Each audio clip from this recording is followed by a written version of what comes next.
And it's 2022. Happy New Year, everyone. Back once again. And if New Year had a bit of a hiatus for midweek gaming, we have. But we're back now. I hope everyone's doing well. Thanks for tuning into the stream if you tuned in.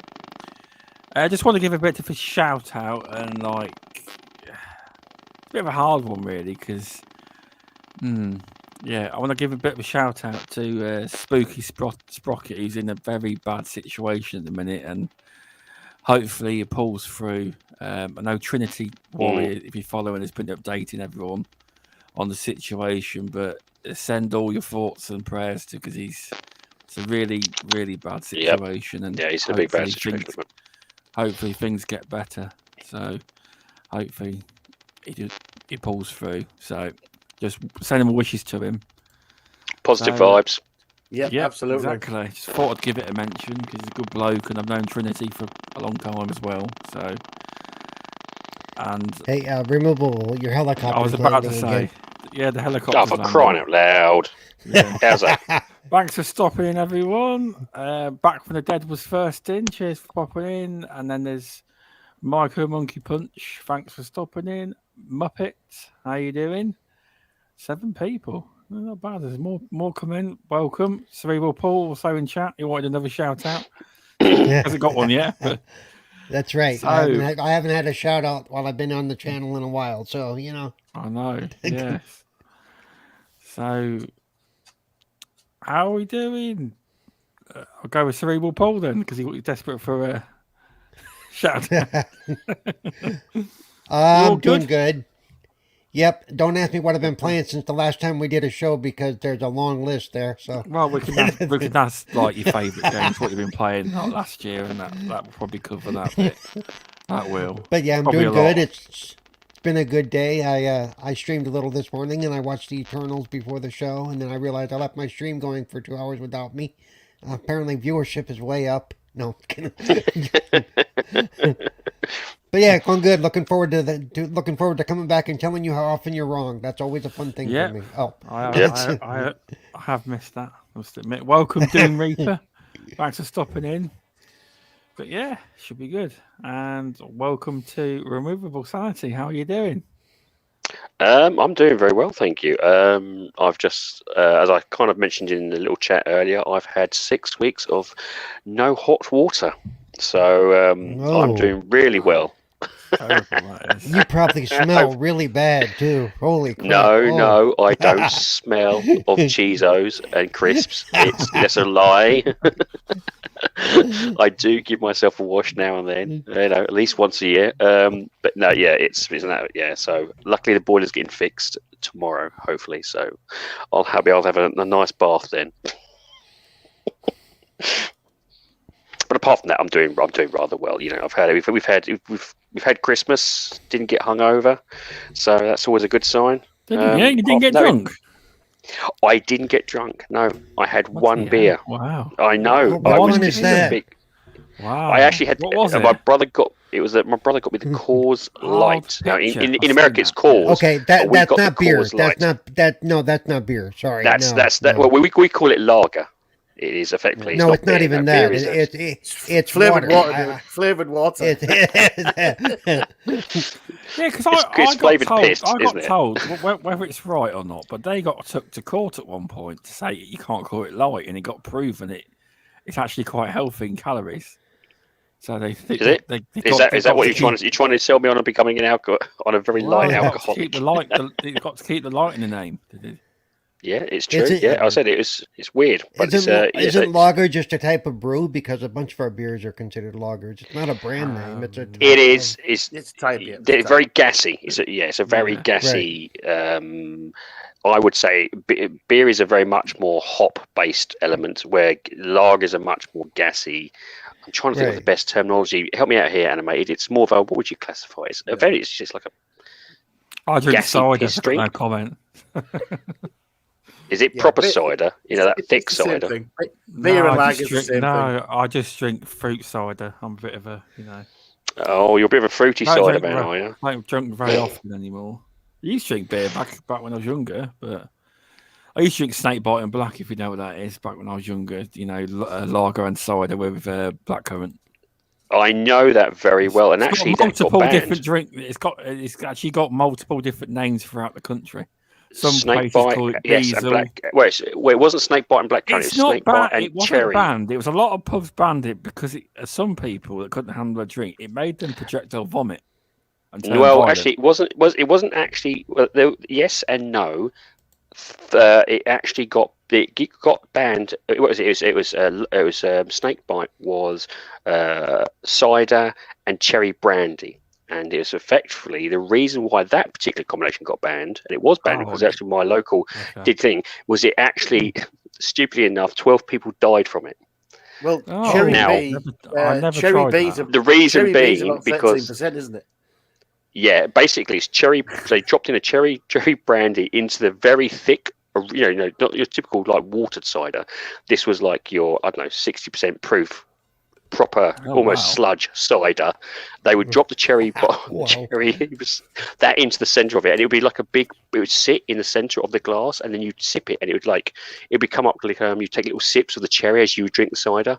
The trouble is the percentage was so stupid, and people didn't realize how powerful it was, is that a few people died from it, and so you could only order it separately, and you could not actually mix it on the premises, and that was I don't know if it's still banned, but it was when I was drinking it. I would say it is. I don't see anyone drinking it anymore. It used to be a big. If you know what it is, and you realize what you're drinking, it was. You can drink it without killing yourself. I mean, like any, exactly. It was. I was very young. It was like, what stupid drink could I drink? As a child, I used to be really heavy drinker when I was back. I used to drink snake bite. It wasn't the snake bite you're talking about. This was lager and cider. No.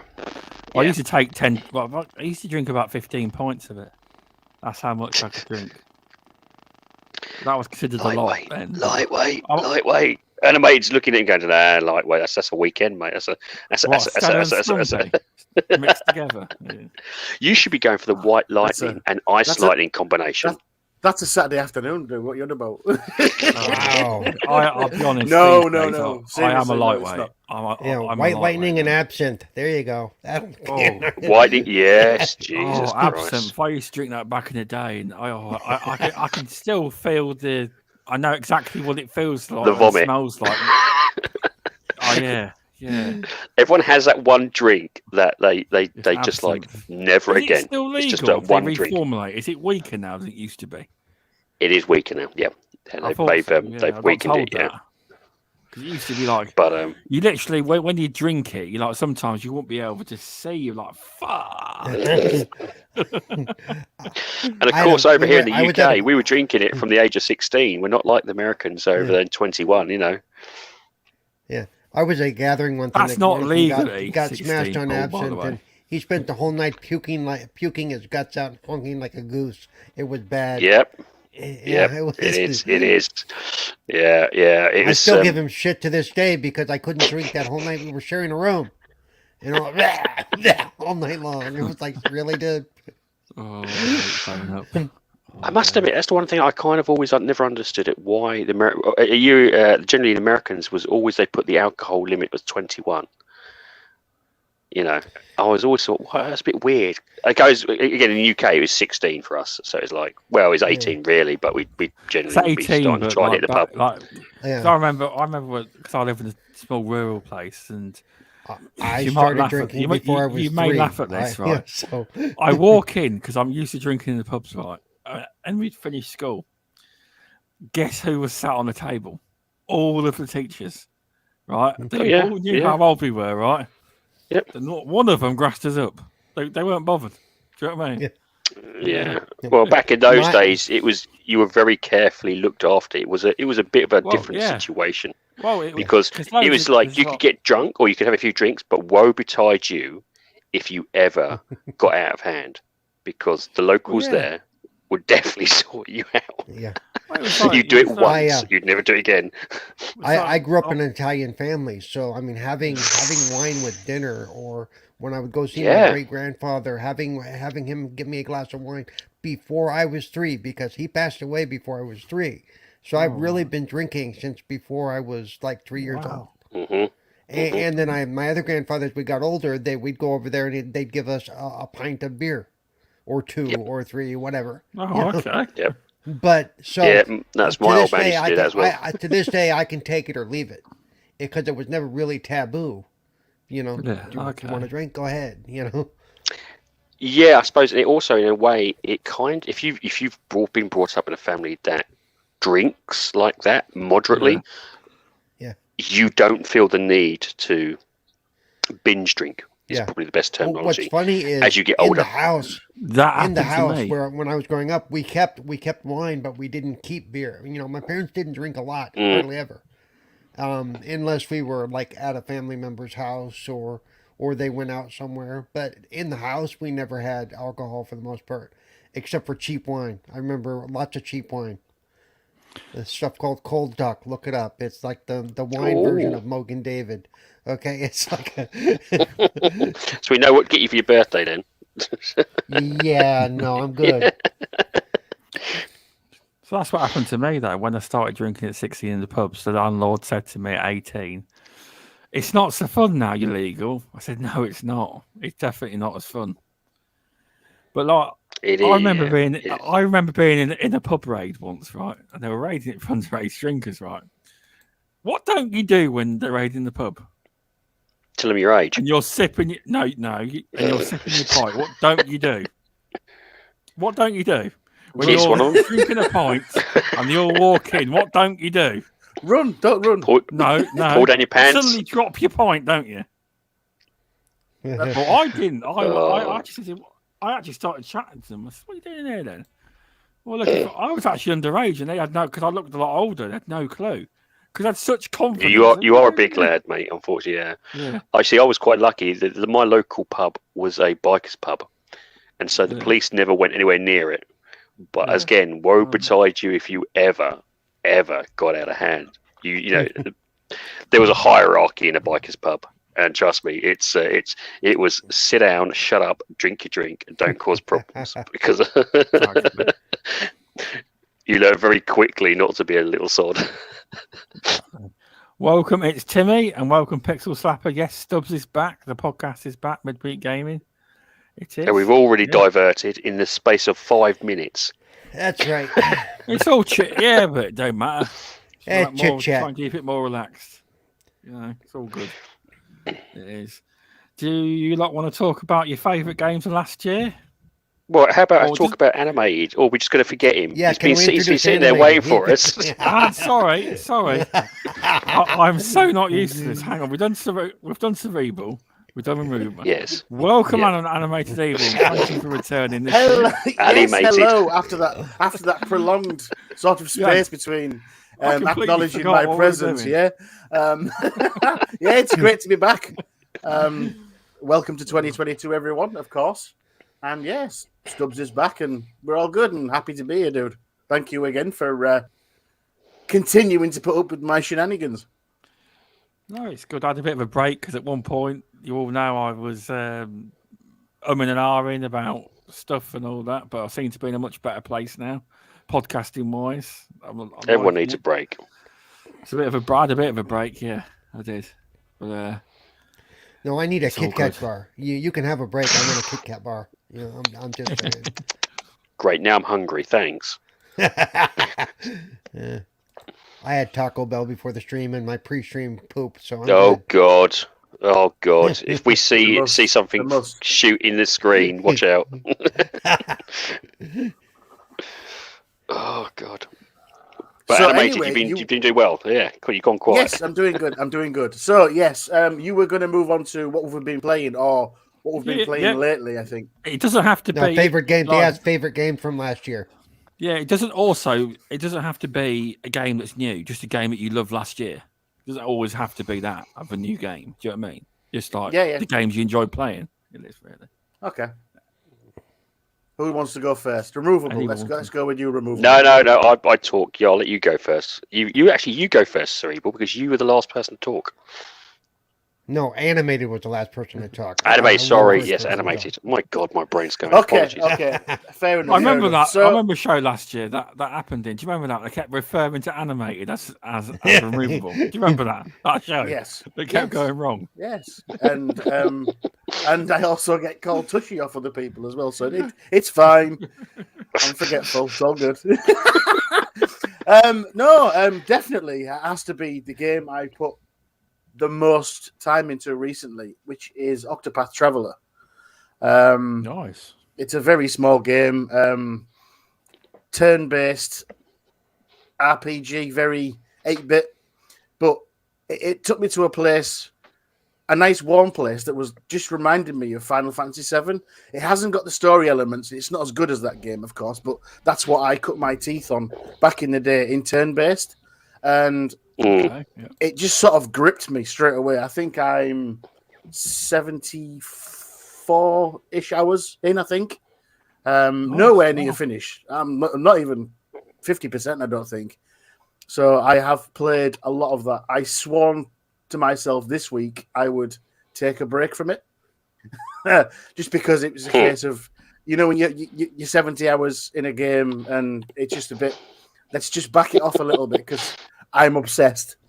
But yeah, it's a really good game. If hopefully you've played it. I know VJ would be proud because he definitely completed that. Yeah.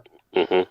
So that's probably my favorite from last year, just because of the amount of time I played it and the warm feelings of sort of old, shall we say. You're getting your workout in for that 500 hours of Dying Light 2 is what you're doing. He is. Yes. He is. Holding his way up. That's a lot, but that's been clarified, has it not? Yes, that's just for the purists. So we'll see. What gets me is though, they moan if it's too short, they moan if it's too long. That's if you want to get value for money, you can't get no more value than that. That's good. That is. With that mentioned, with that 500 hours, I mean, you've got to say hats off that they've actually bothered to put that much content in the game pre-launch. Normally that would be saved 6 months down the line for DLC. Yep. Yeah, but Dying Light has always been they're kind of Dying Light. The original one was pretty close to I think it was about 300 hours or something like that. It was very packed in, yeah. And they kept dropping. Even in fact now, I think their last update was something stupid like I don't know about 3 or 4 months ago, and that game's been out since 2018. Wow, they are pumping it. They are pumping update, and these updates aren't just like tweaks to the control system. It's like, oh, here's a brand new skin, here's a brand new quest or something that you've been dropped in, and you're like, even the DLC they did for Dying Light was amazing as well. The DLC, that was really good. Cool. Yeah. It was. Even now, I'm still surprised how they're just still working it around. I think like the Christmas one, they put in some sort of a skin for your, you can get some Christmas skin or something that you can get if you do a challenge. They've just consistently always keep updating, always keep pumping out some good stuff, and it's always been free. The updates have always done. Always been up. So it's when I heard the 500 hours, it didn't surprise me. The 500 part probably did, but it was. If anything, I'll be intrigued to see how well it does. One of these things I'm always worrying about a sequel because Dying Light was really good. So it's like, how are they going to make it better?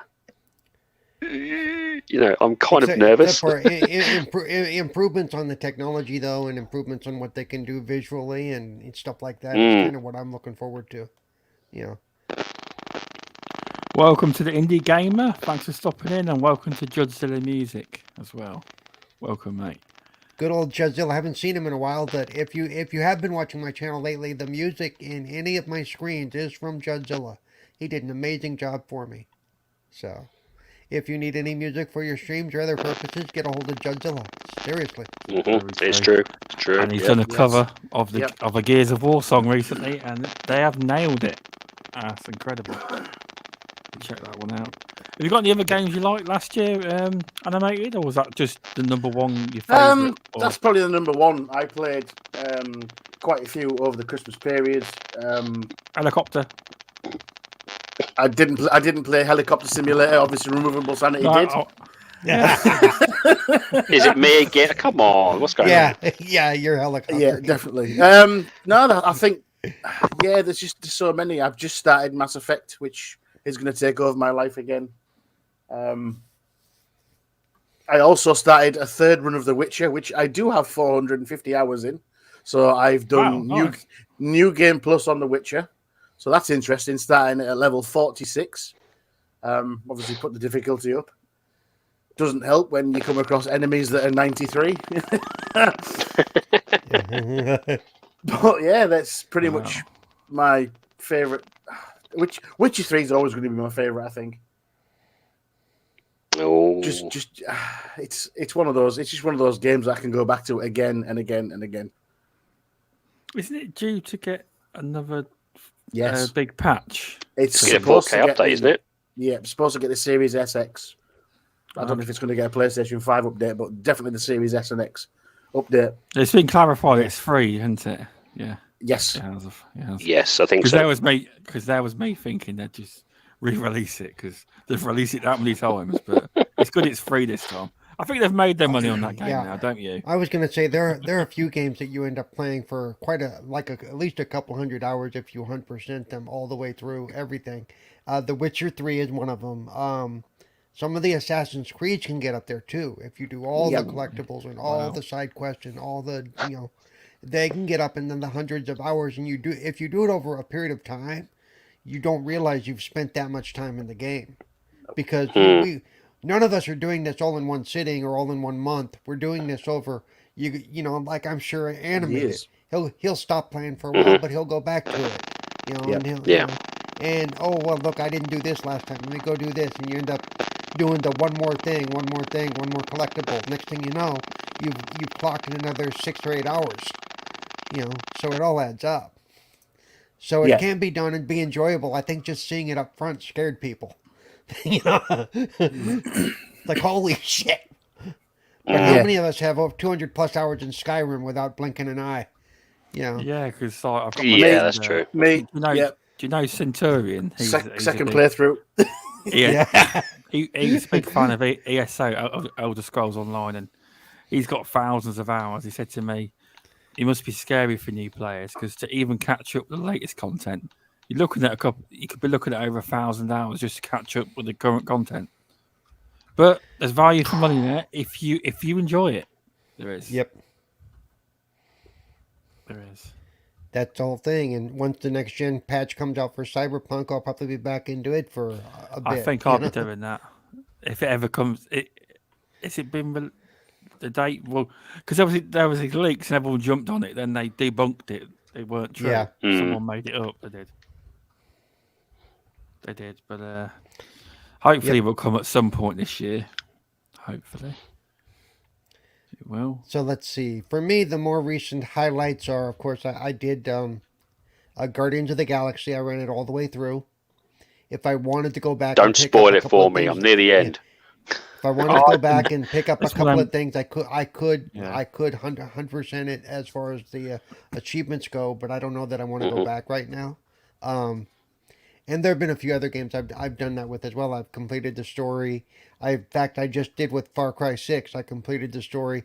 But Far Cry 6 has a lot of the stuff you can go back and do, but it's one of those things where those tasks become really repetitive. Go destroy this, go get that. And so it's like, going to take a break from that. I've been doing, as those have caught my stream, I've been doing a lot of Mass Effect 3, and I'm basically streaming my entire playthrough. I'm not playing it off stream at all. So that's why you've seen over the last week, I've streamed like 3 or 4 days in a row of it. And that's what I've been doing lately. So, and I'm enjoying it. I don't remember playing Mass Effect 3 when it came out the first time. So I'm really enjoying this to see where it's going to go. See, that kind of that pains me a little bit because it's missing the Mass Effect 3 multiplayer, and it was just superb, and it really pains me the Legendary Edition doesn't come with that. It was like, it really pains me. I really hope they add it because it is just worth your time. If you've never played the multiplayer, they didn't have enough confidence in it. People would actually play that element. I don't know because it's still being played now. You can go in now and still find matches. I was going to say, is that not a server issue? Would it have been too old? But you've just answered my question and debunked that whole thought. So, fair enough. No, it's strange enough. Obviously, it's not. It was, I mean, I don't know if it's to do with because they added a lot of content in there. I mean, there was something I think there's about 30 different characters in multiplayer you can choose and play from, and 30 different alien races. That was one of the greatest things about the multiplayer is throughout the Mass 1, 2, and 3 stories, there was a lot of alien races you spoke to, but you never knew anything about besides the lore.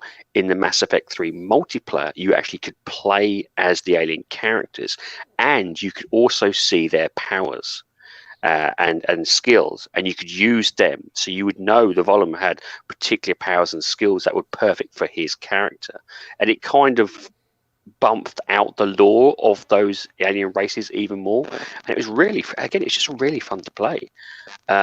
You didn't just play just as the good guys. You was also playing as the bad guy characters as well, which you could pick up, and it was just it is a fantastic. If anything, I know I don't like monetization, but if there was a multiplayer that hit it perfect on the head between spending money and earning it free through playing, that was probably the closest I have found so far, which hit the perfect balance. And I haven't spotted a multiplayer yet again since that really dragged me into it as much as that did. But again, I'm slightly biased.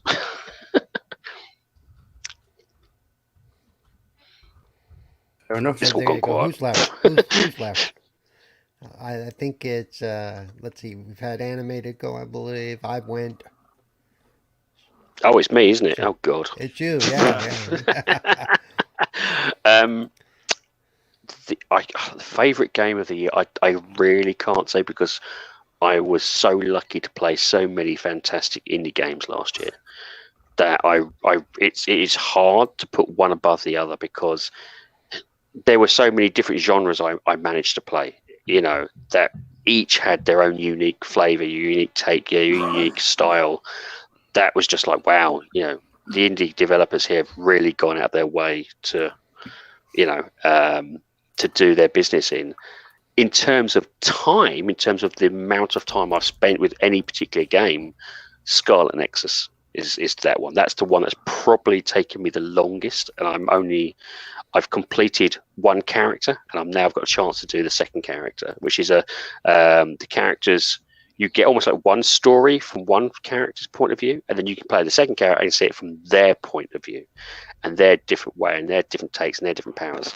So yeah, that's definitely been the longest. But in terms of the fun, it's a hard push for me because there's so many indie games that I just absolutely adore. I could rattle off bloody loads. we'd be a show about indie games, and to be honest with you, that's probably indie gamers. Domain. Speaking of indie games, I have started playing just for fun on my end. Genesis Noir. If you have not touched this game, it is a very interesting game. It's like nothing I've ever seen before. It's strictly point and click, but you really got to pay attention to what you're doing, and the graphics, even though they're basically stick graphics, they're really cool. If you've not looked at Genesis Noir, it is on Game Pass. Check it out. Seriously. Oh, okay, yeah. I haven't played that one, so I must admit. And you can play and you can play it on cloud, so no need to download it. That was just kind of how I found it. That's a great thing to have. That's not the first time that's been suggested to me as well. So I was told, like you just said, it's a very, very different game. It's difficult to put a pin on what it is, but yeah. So that's the second time that's been recommended. So I might have to check that out, Paul. Because I do that for the Microsoft reward points. It says play a game on Game Pass or whatever. So I'll go look at what's on cloud and quickly load it up just to run it. And sometimes I end up playing it for a while. Indie gamers said yes. Genesis Noir is very interesting, quite abstract and unique. Yeah. You just said. There you go. 3 recommendations. Yeah. Mm-hmm. Anything got else? any more? Removable? Anything else? Again, I said I've played so many. I would recommend the Gunk. That's probably the last one. That's probably that I really enjoyed. It's a very short game, but it's a really fun game. The hoovering up of the Gunk is highly addictive. I don't know why. Teaches you all you need to know about sucking up gunk. Yes. It really sucking up gunk. It's one of those things that you think, oh, this little mechanic won't, it's just a gimmick, and then you spend you spend hours just going, I'm going to hoover up every single bloody thing, and it's like, why is it so addictive? It was a really fun little title. Short pace, so if you're a parent or you have got a limited amount of time, you can play it, in your lunch hour, over a couple of lunch hours. It's also on the xCloud and on Game Pass. It was just a fun little title, kind of out of the left field, really. It was like one of those things that was like, oh, it looks pretty nice, and as you play through it, it was like, yeah, actually, it is really, really fun. I was really, really, really happy with that one. And again, it's on Game Pass, so there's no excuse. Good to hear that. Fair enough. Welcome, Infinite. Thanks for stopping in. And also on Matthew Collins, welcome. Have you got any more? Or is that it for now? Mate, I could give you a list of blooming indie games, just to play. It's literally, there is too many out there. Trust me. There is. There is right, too many out there. I've thought of several while we've been talking. It's like, what about that, and what about that, and what about that? But I'm sticking with my choice, Octopath Traveller. Yeah, exactly. We're 40 minutes in. Let's find a topic. Okay, let's see. Yeah, that's what I was thinking. I just thought I'd go. I've been listening to all your games, and I'm just surprised that there's 2 games I thought would come out of your mouths. Not removable. Halo. Where's bloody Halo on your Forza picks? Come on. Oh. They're not my picks. Do you know what? I actually really, really found myself enjoying Forza. It was something, because I don't play driving games a lot, but Forza did hit home. And do you know what? Forza's a relaxing game for me, and that's what I find myself gravitating to. Coming and going, it's one of those I jump in, jump out sort of games. Halo. I kind of enjoy the multiplayer. After it's kind of little bit of an issue, I haven't gone back to. After the kind of issue with the pass, it's put me off, which was a real shame, because I was really excited. As everyone know who was listening to the previous podcast, I was really excited for the multiplayer. But after the kind of issues they had with the multiplayer, I don't know. I haven't got back into it, which is a shame. Hopefully they fix that soon, because I know a lot of people have been complaining about something. I don't know. Crossplay. No, it's crossplay is the big thing at the moment. It's big team battles. It's been a lot of complaints about that. There has a lot of complaints. Well, it's PC. It's a lot of PC cheating. Yeah, a lot of it has to do with the cheaters from PC. Oh, okay. The people that are screwing with shit, making it not fun for anybody. I'm used to PC players when I play Gears. Not very often though. I'll be honest, I don't play it very often anymore. I don't. Welcome UK Dazarus and Hertog. Welcome. UK Daz. Now, but yeah, I will say, I even though I didn't mention it, I did finish the Halo campaign. Nice. Do you like it? Yeah, I did, and when it comes out with the co-op campaign, I will do it with somebody again. So yeah, I thought it was good. To me, they humanized Chief a little bit for me, which is what I needed. It's the main reason I've never been a big fan. Not that I'm not a fan of Master Chief. I didn't give 2 rats about him. You didn't like the stoic, very silent type who gruffed and gravelled a little bit. Right, and so there was no really understanding of who he was underneath the helmet. This game kind of pushes that away a little bit. Which is why I've always been, as far as story goes, I've always been more of a Gears fan. because I've got to know those characters, Yeah. And so Helicopter. I really did enjoy the campaign. I did enjoy the Halo campaign quite a bit. It is, from what I haven't completed it yet, but from what I have actually played, I've really so far enjoyed it. I have. I think they've done a real good job on it. I can't obviously fully say what I think because I obviously haven't completed it, and that wouldn't be fair. But from what I've played so far, by all accounts, it looks like a very good game, and it's enjoyable. Yeah. But this year I'll be trying to complete games. I haven't got many games. It's like you've got Guardians of the Galaxy. I have Guardians of the Galaxy, but guess what? I haven't completed it. I completed it in 5 days, I think. Oh, That's what I'm the trying joy to do. of having time. Stay on the same game. Yes. You say that, but at the same time, there's a lot of times I'm bored. Trust me, I would rather be doing some other stuff than sitting at home playing video games. Yeah. True. Well, Yeah, I actually had this effect. You know, when I broke my knee, I actually at some point I got bored of playing games. So you think it's great, then you can get bored of it as well. This is a question I think I'm going to pose to a few people. Have you, as you've got older, found yourself watching gameplay and watching people play games rather than playing games? I've actually got to the point now. I was like, I'm going to play. I'm going to play. See, there's like. I don't do watch I fancy too often playing a game? Streams. It's hard. Or do I fancy watching someone play a game? The only reason I will watch people play games is if it's a stream of somebody I know and I will be talking to them in chat, like you guys, or if it's something like that. I won't watch just to watch. If I'm watching, it's because it's somebody I know or I've been introduced to, and I'll be communicating with them the whole time. I like that interchange. It's why same reason I only watch podcasts live. If I'm watching, I still want to be able to chat. I still want that feedback. I still want to know that, that it's a two-way communication thing going on. Very seldom, if ever, do I go back and watch a recorded show. No offense to any of the podcaster friends I have. Yeah, no, I believe Newcomb's the same because he wants that interaction with people in chat. I think he does the same thing. Well, you can get that interaction. We'll pre-record some answers for you, Paul. Yeah, Paul. Oh, really, Paul? There you go. No, Paul. No. Yeah. And we'll just play that throughout the podcast. my answer, my best game of 2021, it's not a 2021 game. I know you might know what to say. Yeah. Yakuza 0. Hollow Knight. I believe it's one of the only games I completed last year. The thing is, you've got a little, you've picked a little caveat there because it came to Xbox Game Pass in 2021, did it not? So you do have a little caveat as the fact that you first played it when it was available to you in 2021. Exactly. So I'll give you that. But yeah, a good game, another good game. I'm playing Kiwami at the minute, and my plan is to go through all of them.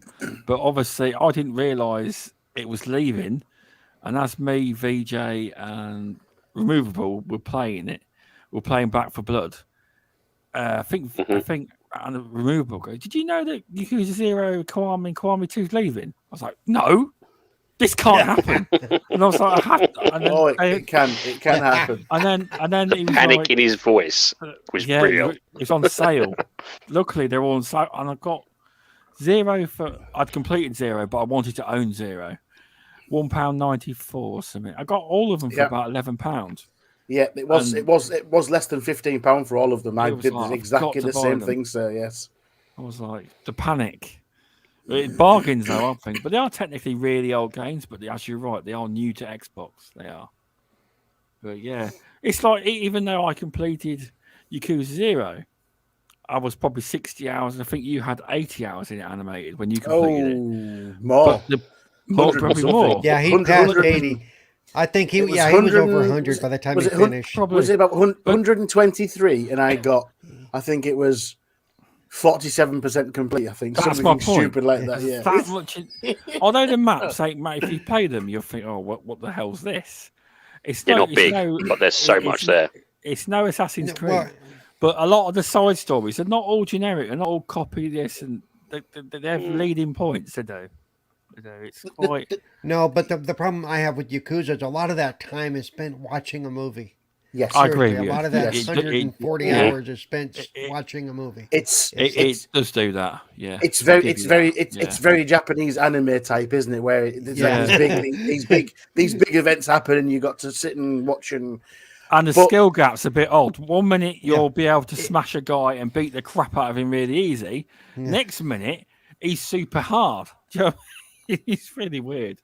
It is. Yeah, if you're not used to the Japanese sort of way of doing things, it is a bit of a culture shock. If I do go back to play one of these days, I'm going to do that. I'm going to have a little timer next to me, and every time it starts a cutscene, I'm just going to start that timer. There's probably videos on YouTube, all the cutscenes, and just keep tracking of that. And there is realizing how much of the time is actually spent just watching the game. Oh, there'll be a lot. There'll be an awful lot. The thing is as well with the Yakuza. I mean, Stubbs picked up on it. The maps aren't that small, but they're jam packed, just like a Japanese city, town, whatever.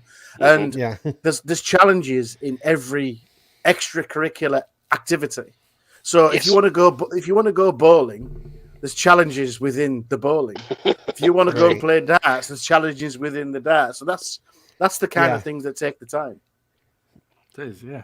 As well as the videos. And there's also full games in these games as well. There's a lot of full Sega games in there. Yeah. So you can play a full-on Sega rally throughout the whole thing. Didn't one of them have a pachinko arcade in it that you could spend hours in just playing pachinko? Yes. So you've got that, and then there is a really good challenge with a member of the Sega. There's like a Sega arcade, and there's a brilliant challenge where you have to get really, really good at Outrun.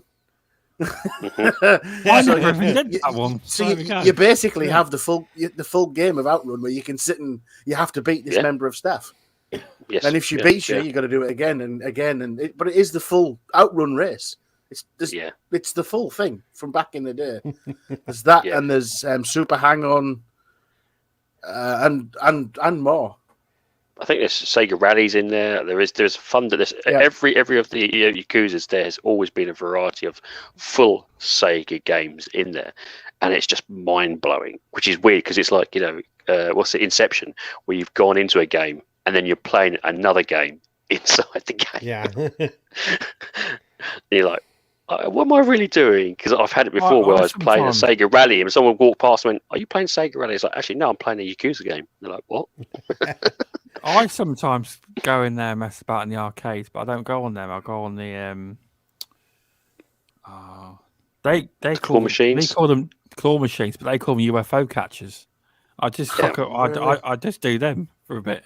They are so easy. But they are so easy in the game. You've got to get those little collectibles though. Yeah, there's that as well.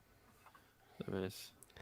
Let me swing back real quick to the thing about podcast. One thing I thought about doing, because I do play a lot offline, I've thought about recording my gameplay and then having it going live with the podcast with me on camera with my recorded gameplay going, and just talking to and chatting. That way, I'm not actually playing and I can focus on the chat, but that way I'm still doing stuff. I'm still doing stuff streaming.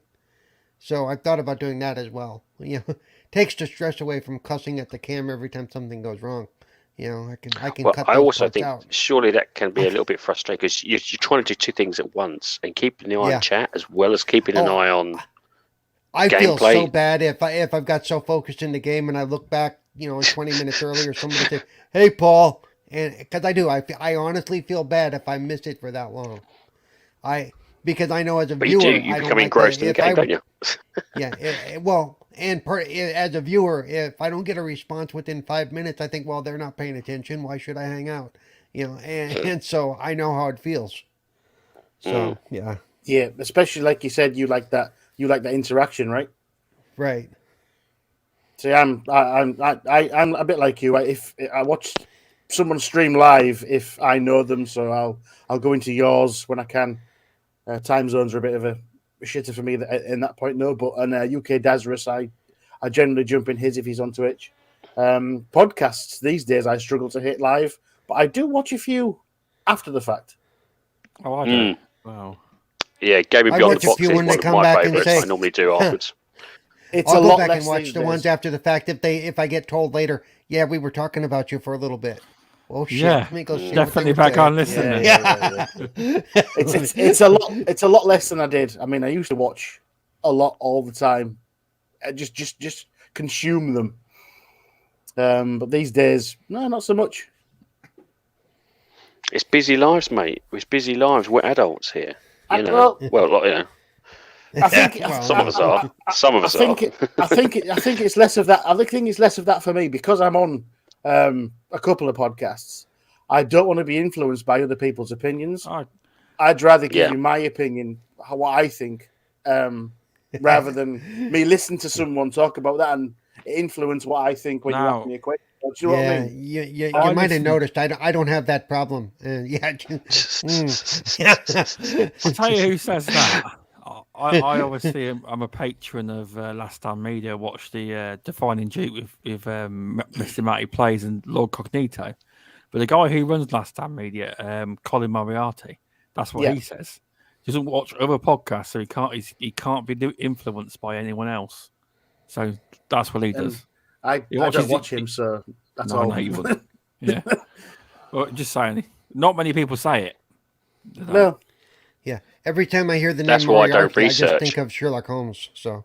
Correct. Well, the only thing I get from listening to other podcasts is if they may say something and I may go, well, I want to go check that out. It may not change my view, but they may give me a source or something. I can go, oh, this is where they heard that. Okay. Which may influence your view.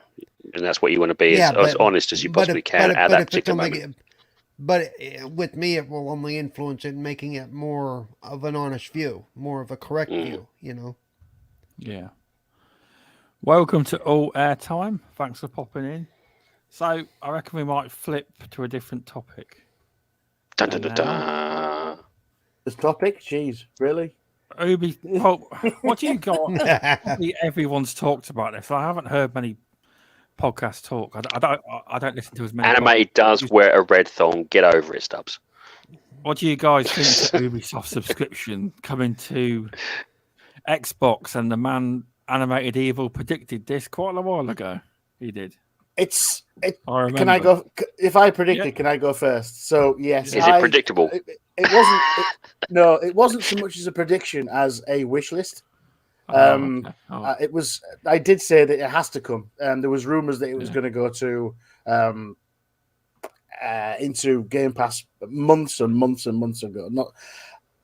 Unfortunately, no, it's not. It's not going to. It's going to be a subscription, and for me, it's a no-brainer because I still love Ubisoft games. I've not fallen out of love with them. I know they're a little bit more rinse and repeat these days.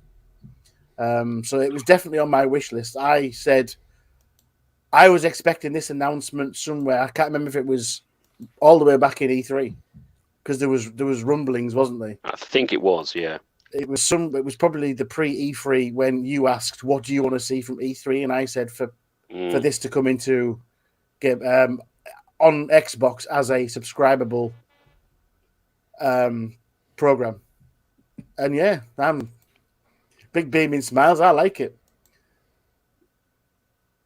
And yes, we can say I predicted it. It's fine. Do we know what the price is? Do you really think they've got? You want to get me started, Animated? You want to get me started? Do you think they really charge what they charge PC players at $12.99? You do? Yes, I do. Yes, I do. Okay. Simply because of the amount of user base they've already got. They don't need Game Pass to thrive. They're already thriving, and all they've thought is, you know what?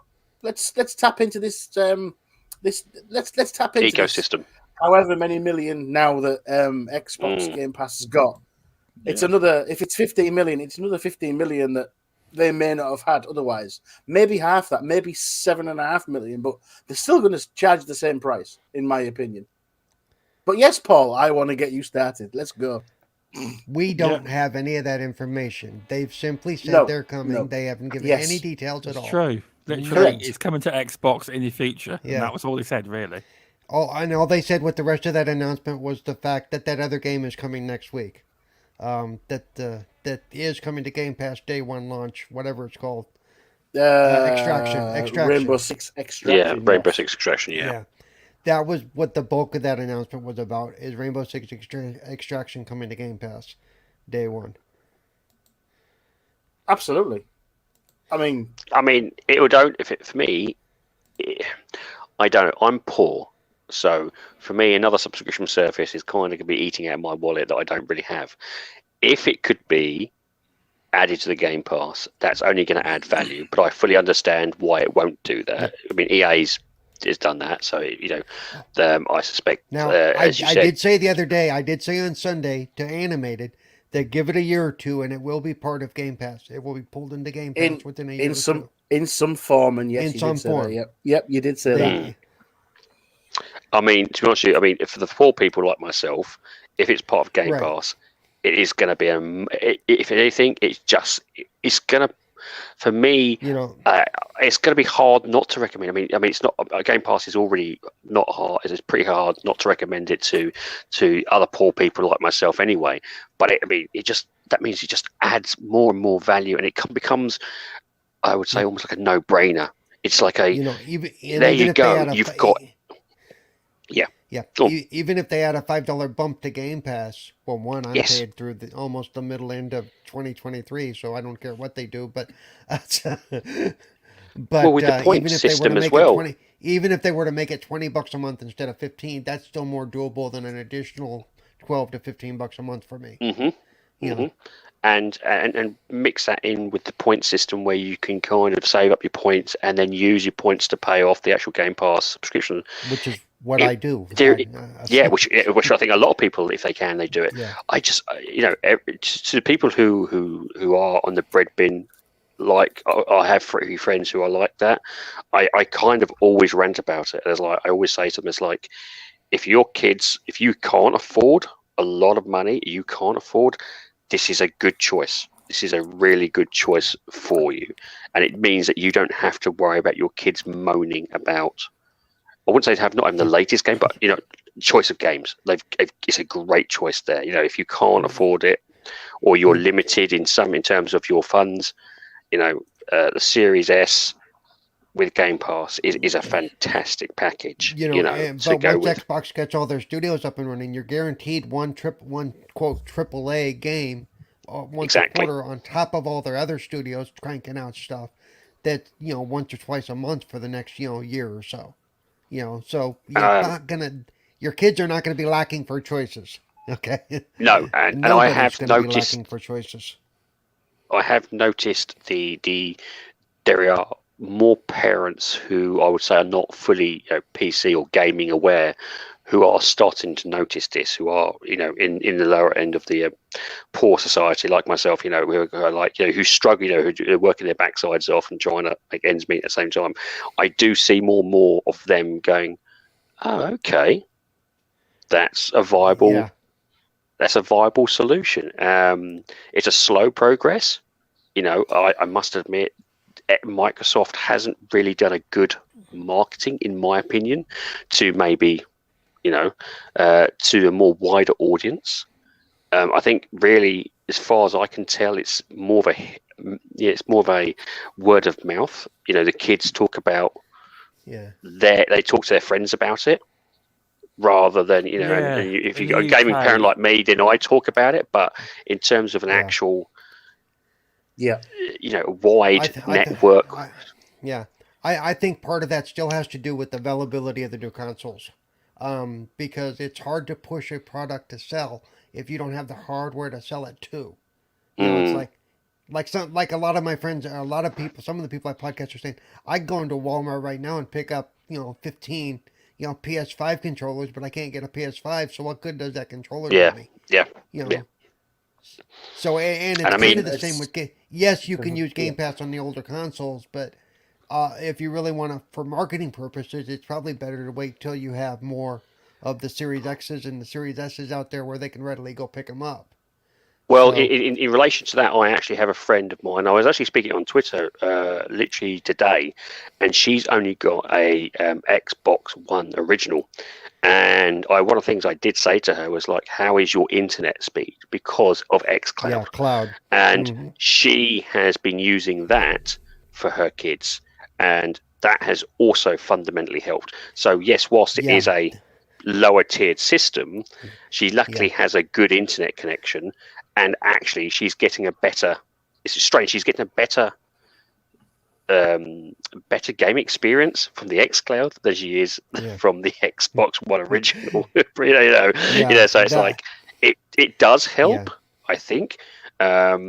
I think, as you rightly said, if you can afford to get this Series S, obviously that's going to be the better option for those. But it does, if you have got an Xbox already and you can get the xCloud because it's part and parcel of the Game Pass, that does help. Again, does make wonders to the actual. I will say that it would be nice if they would advertise xCloud more, if they would push that. If yes. They could say, yes. We know you can't get a console right now, but here's what you can do for now, and you can play X amount of games, including A, B, C, D of the newer games on your older console using xCloud. Ta-da! I think it's because it's just come in and they're just probably tweaking it still. Right. Because it has been only dropped on all consoles, was it last year? About December time? Was it November? I can't remember. My brain's... Well, yeah, because it wasn't beta for the long... It was on the alpha skip ahead. Like me, I've had it for a while, but it just... Oh, yeah, not me. Yeah, I'm talking about when it actually got fully dropped onto everybody, sort of thing. Well, that's only been a couple of months. That may have been around Christmas, actually. So I suspect maybe now that there's that huge intake of influx of people using it, they're probably tweaking it still, probably trying to get it the best experience possible, and maybe once it's up to their standard. Sorry, maybe by E3, I could see them doing a big push around E3. That would make sense. Yeah. And as you said, especially if there is issues with materials and trying to get these systems out. That would make perfect sense. It's like, we know we're waiting for it. Use this. Do you think that's when they will roll out all these TV streaming deals? Like, because see, my biggest argument is, although Game Pass is value for money, if you're just streaming only, a lot of parents will look at, or being nasty, only streaming only, and it's not. If you're just not going for the console route, say you're just, because I reckon they want people playing through TVs and you just got a controller.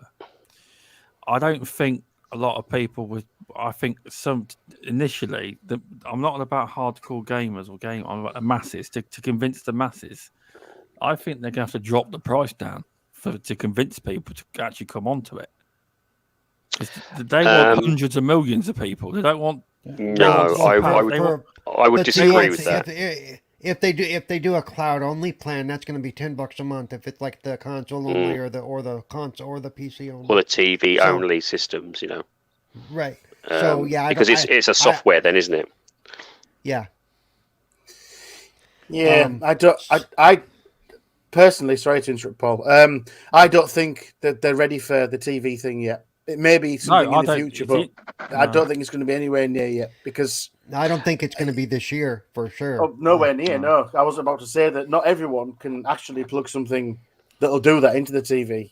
I've tried my bloody mobile in my own house, and it's my internet. It's terrible. Well, again, it's all based on your internet. That's not Microsoft's fault. It's not. This is true, but I think it'll be. I think that's something for the future that they're going to put in, but nowhere near ready yet. You're right. I think they're going to wait for more people to get the more modern TVs and stuff. Also something. New TVs and stuff is something they push around the holidays, because nobody's just going to go out and buy a new TV unless they need one until those holiday sales start to hit. Then they start to go, hey, look, here's what your new TV will be able to do. That's when you get their attention. October, November. That's when you start to get their attention. Rural gets drunk. He chucks the beer can at the screen. Oh, look, we need a new TV. That one that's got Xbox included in it. Yeah. And I don't even see that happening this year. I wouldn't see that happening until the end of 2023. At least, in my opinion, at least. Yeah. Well, I would say that it all depends on because if you have an Android TV, Game Pass is actually easily loadable on it now. Oh, yeah. If you have a much more gaming or particularly a movie-centric TV, like your Samsungs, your Huawei's, those sort of TVs, you're right. It's going to be probably much more integrated into the smart system and further down the line.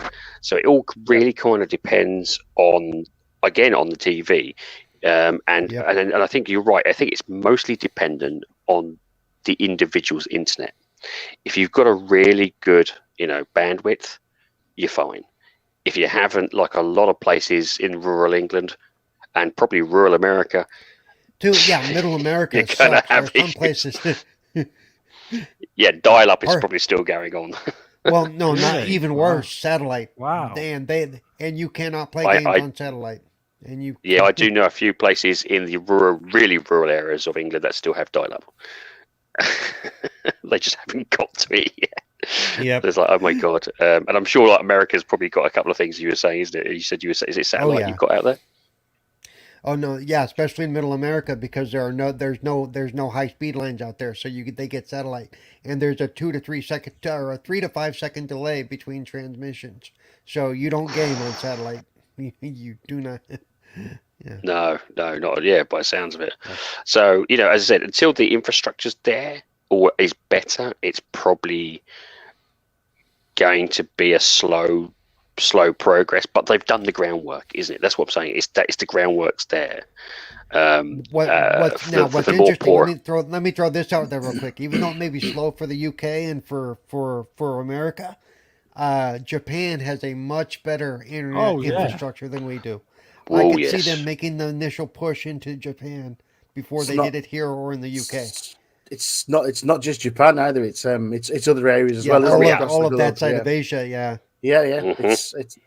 I can see them getting. Yeah, Paul's right. I can see them getting TVs because, especially Japan, like you say. I mean, they're very considerate about space. Yeah. Because of a lot of the places where they live are very small. So why have a console when a TV will do just as well?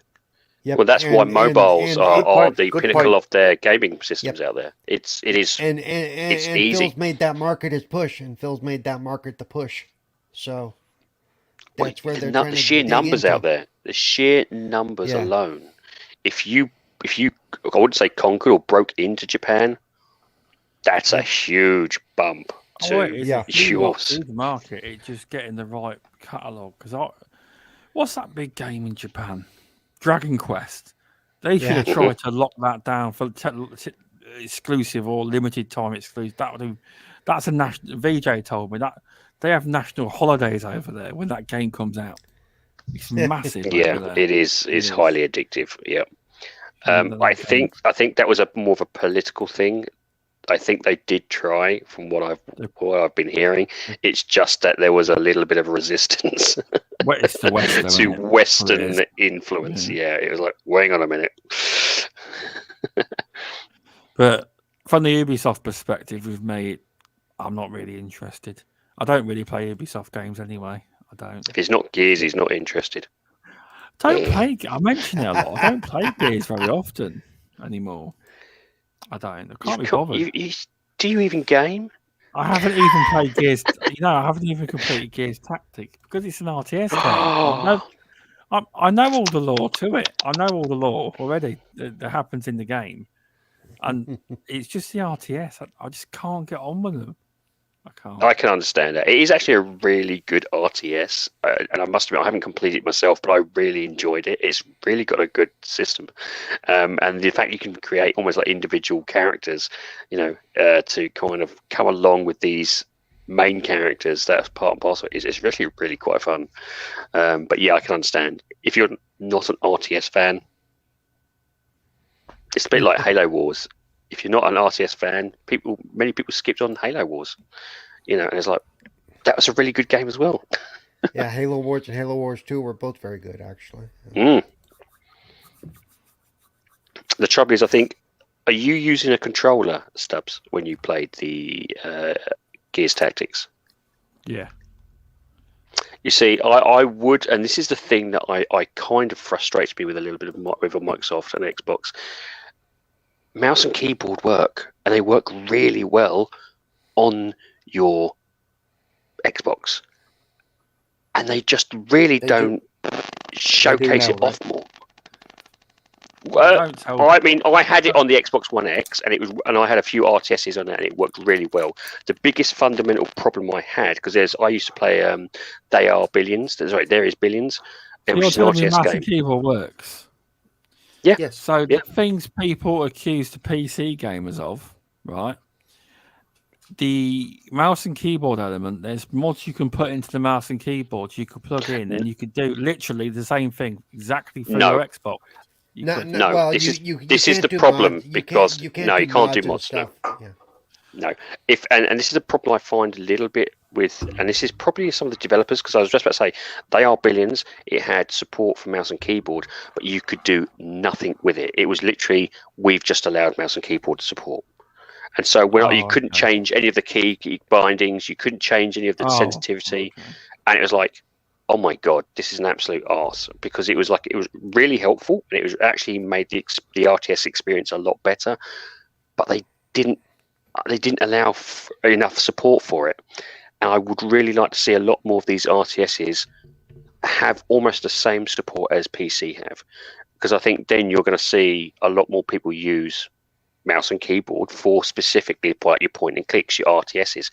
They're going to be really good for those, because don't get me wrong, the controller system's good, but it's never as good as a mouse and keyboard, especially when it comes to RTSs and point and clicks. It's just I will say there are a lot of gamers, even hardcore console gamers, that you say, well, you can plug in your mouse and keyboard, and they go, you can? I didn't know that, even though they've been using consoles for years. Because it's not talked about a lot, and some games don't allow it. They shut it down. The developer says no, but Xbox will allow it if the developer wants to. But there are a lot of gamers out there that honestly just don't know that you can do that. Yeah, and actually, I checked on the list. My last check on the list, because I actually did a video about this.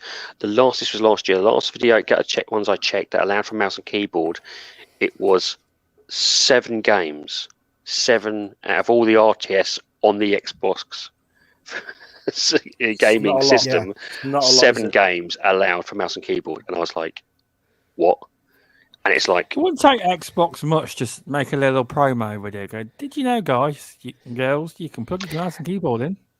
Yeah, but if it's 7 games that only actually are taking the actual, taking advantage of the mouse and keyboard, why would they? And that's fair. But that's why I think the developers need to. If you've got an RTS game, I do not see why you can't. Or even like the what's it called? The ones that come out now, like the Tropica and stuff like that. Yeah.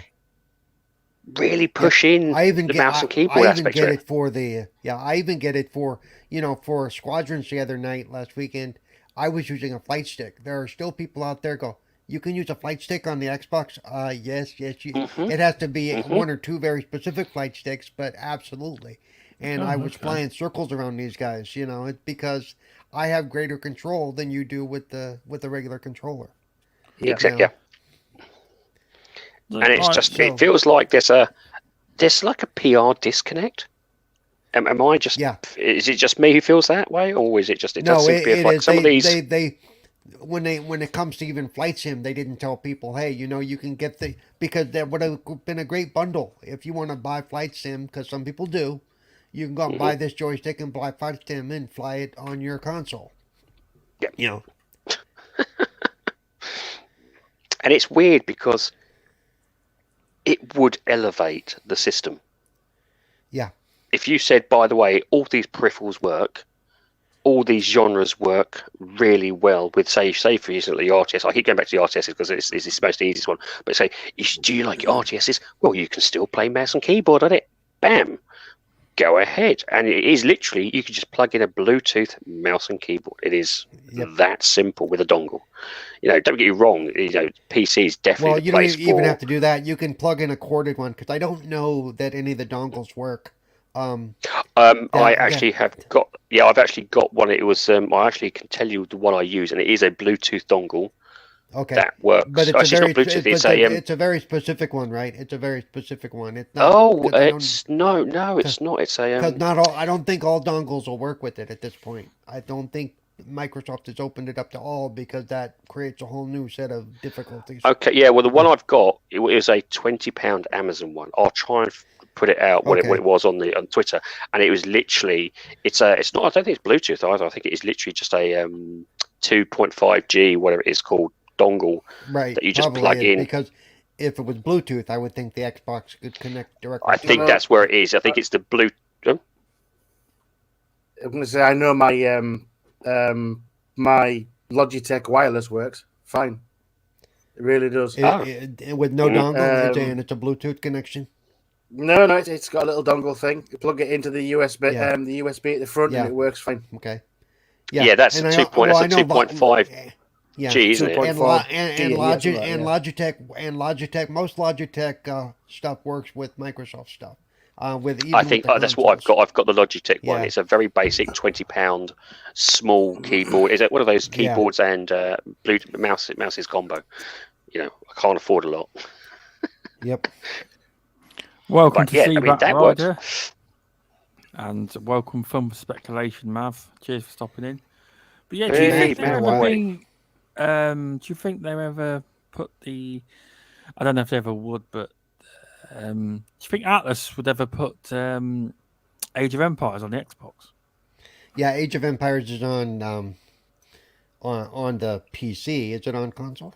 I think I played not on yet. PC. I didn't know if they ever going to bring it over. There has been rumours over the last couple of weeks that they are going to try and do controller variation for. I believe I can't remember where I read it, so don't quote me on this. But I do think they're going to try and bring it over to. I do think they're going to try and bring it over to console. The sheer number of commands. The sheer number of commands would make it controller difficult. Okay. And this is why I believe that they really should. To try and they will do it. It will be because, for instance, Elite Dangerous has. Oh my god! For those who have played Elite Dangerous, and I'm a huge fan of Elite Dangerous, on the controller system, there is for just flying the actual ship, for just landing, for actually moving around and actually playing the game. As the last count I had was there is over 75 commands.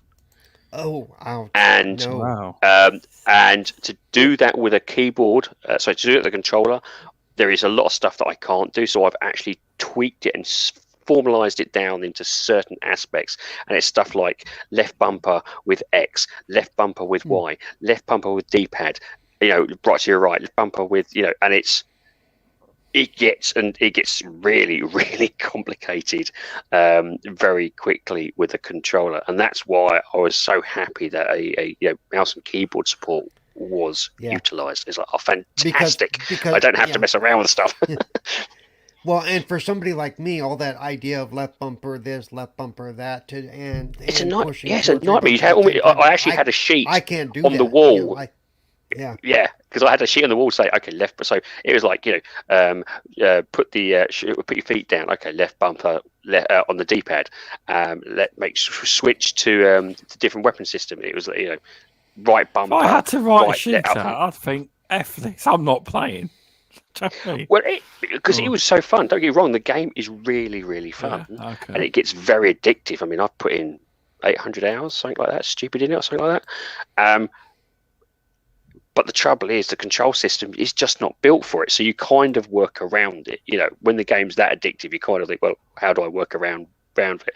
And literally, after about a week or two, you've memorized what your left bumper and what your bumper's doing. We know what all your control systems. It was just that bit at that beginning. It is an absolute nightmare. And again, it's one of those things that it's a game that is designed, really, really is actually designed for mouse and keyboard. And I don't understand why it's not being shouted out and being pushed more, because it would, I don't see why then a lot of the RTSs then could be easily ported over to the console. If there's a mouse and keyboard support, why aren't we using it? So by the sounds of it, Mav is saying he's heard it hasn't been announced, but the way there's too much noise about it, basically. A test version was spotted for some insiders, program members. It was spotted, now Mav said it, it was spotted in in the Insider program on the Xbox, I believe, that it was available or something along those lines. Age of Empires. Yeah. And you know me, and I don't care how much noise is on any topic until I see it confirmed. It's still a rumor, true. you know, which mainly, we get a lot of that kind of stuff. But I hope it's true. I hope they figured out the control issues. I'll give that a go. Yeah. Sega property as well, so I believe, isn't it? Atlas is owned by Sega. There's always gonna be Sega talk. I mean, I love Sega. Sega fan. I'm a Sega fanboy. I am. If you can't see the actual name Sega in the advertisement, you can actually you read Sega and then you can just hear it. Hear it, can't you? Sega. That's it. Or what's the catchphrase for Sega? It takes ages to be this good because it was a flip of Sega. Here in the UK, they flipped it and said it takes ages to be this good. Sega rumors are like wet dreams. Everybody's had one at one point or another. You know, I always like about Sega is Sega. A lot of the stuff Sega did previously, everyone said, "Oh, Sega failed." Well, Sega did, but a lot of the stuff that are in the consoles now and a lot of the stuff that's in the industry came originally from Sega, and that's where they got the ideas from. So it's like, the rating board in America, the age rating. You know the age ratings board in America. Yeah. Sega started that up. Do you not know that they were the people that started up initially to get ratings for games? No. Yeah. Oh, I know. A lot of it gets forgotten about. It does. But yeah, it is. They are missed. They are quite. It's one of those things. It's like you would like to see them kind of come back and be as good as they are, but at the same time, it's like I don't think they could still come back. Even though I'm a Sega fan, I don't think they could. Unless they'd have to have some serious IP that would just blow everybody out of the water. You need too much. There's too much now. The game business has changed. It's a complete monster now. I think there's a chance of them to be ongoing. They're not going to do hardware anymore. But games, no, they're fine. As a publisher or whatever they want to go to, I think they've got a decent chance of bringing it back again. Personally, doing well with the Yakuza. They do well with Persona. Also, they've got one of the biggest football games, Football Manager. I don't play it, but it's massive. So a lot of people don't know that's Sega as well. Yeah, they've got what's that? They've got a big mobile game too, haven't they? Something of War. They own that. I can't think what it's called off the top of my head. Plus, they've got Sonic. I love Sonic. I do. I don't play new games. Films, cartoons, magazines, children's books. Milkshakes, burgers. Sonic is great. Oh, wait, no, that's not the same thing. I'm sorry. But, they are making a fortune out of Sonic. I introduced my kid to Sonic only recently over Christmas.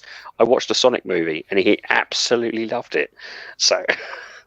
at some point, I might push him into the Sonic the games. Yeah, I've attempted that. Let's play Sonic, kids. What do you think? And they've gone just like that. It's not exactly Fortnite, is it, Dad? No, it's not Fortnite. No. So you got to do it early enough, mate. You got to do it early enough. Start off around the 5 to 6 mark. Yes, I'm off at the 5 to 6 mark. I'm at 13. Yeah, there's no chance at that point. I gave my son the Mega Drive controller on Sonic 1 and he liked it. He just wasn't very good at it, that's all. And Matt was on about the Super Game Initiative. I'm going to tell you something now. I wouldn't put much stock into this game unless you see it. I wouldn't, they can... Who knows what that deal is? Super Game Initiative, what's that? The game. They're meant to build... what it is, basically, that Sega deal where... They get to use all the development tools on the servers, and they're building the game. And Sega announced they're building what they're calling a super game. I wouldn't put much stock in it. You have to see if outcomes of it. It's what they call their cloud-based deal with Microsoft for the Azure servers, and stuff. It could be like years Matt said, away. It's not a single game. It's the way they want to push their company forward. Yeah. That's we don't know what it's going to be. But yeah, like Mav said again, it's looking into new tech, into building larger games, probably cloud-based in a couple of years' time. Yeah, to be honest with you, it is going to be much more. I think cloud-based is going to be. It's going to be part and parcel. It's going to be just as large as physical-based, if not more so. And like I said, pushing into the Asian market, especially if you're a group like Sega, that's going to get a lot of attention. You know. It will. Yeah. Yes, it will. Being a partner of Sega. I mean, Sega's, although they ain't what they were, Sega's name still holds big in them regions. It does. Oh, yeah. Of course it does, yeah. It does. Because let's be honest. Everything should be Stubs-based, apparently. Everything should be Stubs-based. Sega was the name. Yeah, wasn't it? Over in the East, everything was Sega, no matter what it was. Yep. It was from arcades to everything, and the pachinko things, and it was all that kind of thing, and it was all Sega. So it as a brand over in the East, it's huge. Yep. It is. It's like everyone thought Sega was all. It was basically separating divisions to sell up, and literally all they did was the assets that they weren't making a lot of money in, which was the arcades. They just sold the amusement division off, and that was it. They were just shutting down a division that wasn't making a lot of money for them, and that was all they did. And welcome to James Richards. Thanks for stopping in. Oh, carry on. Sorry. I always did wonder why Sega never went down the Nintendo route in terms of making or pushing their handheld division. You know, the Sega Game Gear was a good system. And I always did wonder why they never pushed it further. Maybe they didn't have the resources to continue on doing that. I mean, you know, they didn't want to take the risk. Remember, a lot of those companies aren't big on taking that kind of risk. And because some of those Sega execs could be shooting themselves in the foot every time they I'm a taste of it now. Nintendo. Yeah. But if you looked at the Game Boy versus the Sega Game Gear, the Game Boy is really good, but the quality of the Sega Game Gear in terms of screen and the actual game experience, that was often touted as the more superior device in terms of what you were getting. It was almost on par with the Master System at the time throughout the reviews I often read. I think, I just surprised it kind of died. I think one thing Nintendo has going for it, and it always has, is marketing. Look how many different versions of the Game Boy they pushed out in a very short period of time. But every time a new one came out, everybody had to have it. You know. Yeah. Well, Sega Japan and Sega America, they clashed a lot. From what I gather, they clashed a lot. It's like Sega Japan decided not to tell Sega America, from what I understand, about the Sega Saturn until it got shipped to shops. So they didn't know a lot about it. They have, a lot of its faults was still Sega Japan. It was. They knew better, apparently. Yeah, but even still, literally the way it kind of felt to me was that the Game Gear just dropped off the market. It just went, that's it. We've stopped supporting it. And I was like, what happened? where the kind of the Nintendo Game Boy was always kind of supported, regardless, and it just kept trudging along really until it kind of got reimagined into what it is now. Yep. And I was just it's one of those things that always kind of kept me scratching my head. It's like in my head back then, I always saw the two competing major systems to be Sega and Nintendo, and I just assumed it would always be the Sega Nintendo. As it, if they, when they did the Nintendo did their own handheld version, I thought, oh, maybe Sega would do something similar, and it just never appeared. But that's there's a fair discussion going on in the chat right now between obviously Fun Speculation and Invader Gaming and myself that the battery died so quick on the Game Gear that yes, it wasn't. Yeah, that was one of its faults. You could get the battery expansion, so Invader says, but I think it tried to push the boundaries of graphics back in the day because obviously the Game Boy was very bitty in LCD, wasn't it? And the Game Gear was trying to push the same visuals you got on your home TV with the 8-bit gaming and things like that. Obviously, it was close to the Master System. It was very close to the Master System. And in your hand, back in the day. And that's what I said. It was always touted as the superior machine, but as you rightly said, the battery system just. I think most people plugged it in, if I remember correctly. I know. I'm reading a lot on the Game Gear at the minute. A magazine. You don't want to plug a handheld in, do you? Let's be honest. I know what you say. Yeah, exactly. That's the thing. That's true. But that's the crux of it. How many of us are getting annoyed when when your mobile phone dies these days? Right. You're like, oh, I can't text. My phone's the other side of the room. I can't text my friends and stuff, and it's annoying. That's probably one of the facets of why it struggles so much. Yeah, I'm reading a lot of magazine at the minute. It's a new magazine actually. They're called Sega Mania. It's not.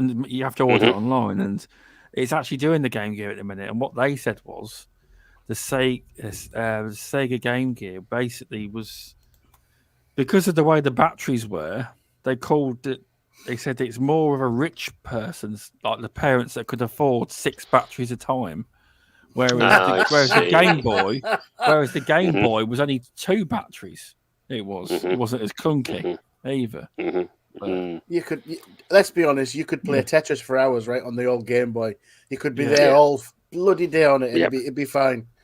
It would, yeah, it would. You try play Alex Kidd on the Sega version. No, ain't happening. Well, Sonic as a handheld was just mind blowing when it first came out. I was like, "What? You can play Sonic on the go? What the hell? The future is here. It will never get any better." The caveat for xCloud all them years ago, they were thinking. Phil was like, "This needs to be the future one day. It's going to be." I'm joking, but It is. This is one of the things. Is the development of different systems is very often on the shoulders of other previous systems that were similar, but that just didn't make it. Look at the game, as you said. Look at the gaming. Look at the handheld system. We've had handheld systems really since the 80s.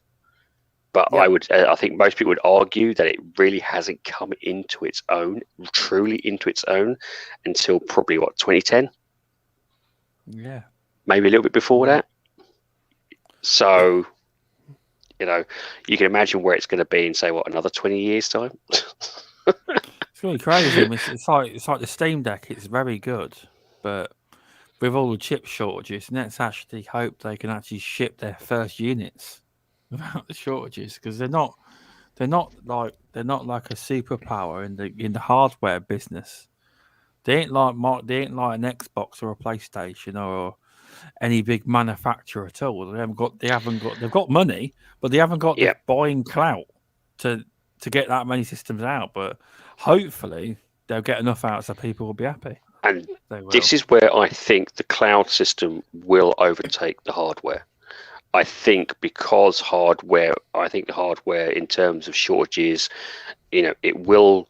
I'm hoping it won't become harder and harder as time goes on. Whereas, like your wireless xCloud systems will only get better as time goes on. So it will get to the point where it will be, you just plug in, an AR glasses to your phone, and that will be your gaming device. That will be your PC device. That will be, everything. It will. I think it will be going down that. I don't think it will be long before that becomes the norm. Versus saying having a heavy duty chipset hardware device that you take with you. I think it's going to be going down much more of the wireless route. I do too, but I think going wireless like that's going to be more like probably like a 10 to 20 year plan. Oh, I agree. As the infrastructures get put into place, it's not going to be an overnight thing. It's not going to be 5 years from now. Oh no, are going to be useless. No. It's we're just not. But it's only going to get faster and faster, isn't it? That's the thing. Progress is rapidly. What we thought was going to be. I mean, perfect example: Star Trek tablets. What we thought was going to come in maybe 20 to 30 years. Look what happened. we're there in the space of half that period of time, So it's one of these things. It's one of these weird things. Okay. So when did the first tablets like that come out? Because remember, Star Trek was 1966. So you're talking what? Really? Is that what, that's the original one, yes. But I was talking about the tablets. I think the tablets was in the Star Trek: The Next Generation, which was 1995. But they were using tablets kind of like that in the original as well. And if you go back and really look, they had storage devices that looked like CDs at the time. Sorry, you're right. Yes, Captain Picard. Are we talking Spock here? Which one's Picard? So that would be the 80s. That would be the 80s. Would be Picard was the 80s. Yeah. It was. Yeah, I think that's when the visual tablet reference was often utilised. Whereas you quite rightly, and I did forget about this, was in Kirk's issue in the 60s and 70s. I think they did have the odd hint of it. It wasn't as widely visualised. I think the biggest visualisation was the flip communicator. That was the big thing, wasn't it? That was kind of the flip communicator and the tricorder and stuff was yes, exactly, sort of thing. But it was, again, in my head, I kind of think I wouldn't say its conception, because you're right, said its conception was in around the 60s, 70s, but when it's society conception, if you know what I'm talking about, where it was visually right in front of you, a lot of people were aware of it, to the point where the product was in your hands. Right. That was we were well out in terms of what people were thinking. I remember hearing, when watching Picard, and people going, a tablet, we might get that in the next 30 years, the next 40 years. And where's the flying cars? Back to the that's always been my question. We've got everything but the damn flying cars. I think there's even prototypes of hoverboards floating around. There is. Yes. Yep. There is. Yep. Proper ones. There is also jetpacks now. Yeah. Jetpacks go all the way back to James Bond, baby, on Her Majesty's Secret Service. Saying that though, Stubbs, I've got to disagree when you said that Steam hasn't got the buying power. They're owned by Valve, and they're currently valued at $4 billion. So they have the buying power, and don't forget they Gabe Newell and help. See you later, Matt. I can't think of it either. Harrington. Yeah. Something Harrington. They were both employees by Microsoft, so they've got the connections if they need to do. They need to, sway somebody here or there to say, help us out with the purchase of this. But they are worth quite a bit. Oh, I know they're worth so much. It's just that they don't on a regular basis order millions and millions of parts. Do you know what I mean? That's all I'm saying. No, agreed. Yeah. But they wouldn't do it themselves because they're not a hardware company. But they would go to a hardware company and say, do this. Do you know what? They're worth a lot of money. It's an absolute monster. Yeah. It's getting bigger and bigger all the time. Steam, his Gabe Newell's decision of going into where they've gone was an absolute fucking genius stroke. It really was. Sorry for swearing, but there you go. It was. It's and like I say, he's got contacts to fill and other people, and they were Microsoft employees. He's not a fly-by-night cowboy by any chance. And I think if they plan that they're going to release on a certain day, they will probably get it. Maybe it depends on availability. I mean, because look at agreed. They'll get some out the door. Yeah. Amico's having a big problem too. Amico, they're having supply issues and stuff. Because they wanted to get their stuff out there, and they're going to be late. Again, but it's not really their fault. I bet I'll do a comparison. Amico's in buying power's not on kind of their level, money-wise, etc. You can't. Buying power doesn't mean squat if you don't have a supply chain that can fulfill your supply needs. Very true. There was something I actually heard, and this is actually I was listening because I listen to a variety of different things on the internet, and it was talking about packaging, and there was one of the largest packaging companies in terms of the actual bubble wrap plastic, and I think this company, they do about 80 or 90%. They ship the bubble plastic across the world. They do, I think, 80 or 90% of they produce that, and they've said they have shipped everything until 2025 already. Wow. And it was and they said they could still produce maybe another 30%, maybe. But they said at this current stage, the biggest problem they're facing at the moment is that they just don't have enough materials, and they've shipped. They've hit all their targets until 2025, and they're like, well, we just haven't got the materials now. And I was like, dear God. And I kind of did wonder if that is part and parcel as well in terms of packaging. If packaging is struggling, you may have the product ready, but if you haven't got a decent packaging or decent amount of stuff to pack it, but it's not just that. It's the plastics that make the actual casing of the console and stuff that the people are. It's a worldwide. Shall we call it a pandemic in the chemical industry? So the chemicals that are used to make the forms that make the plastic are also in short supply. As you know, I work in the chemical industry.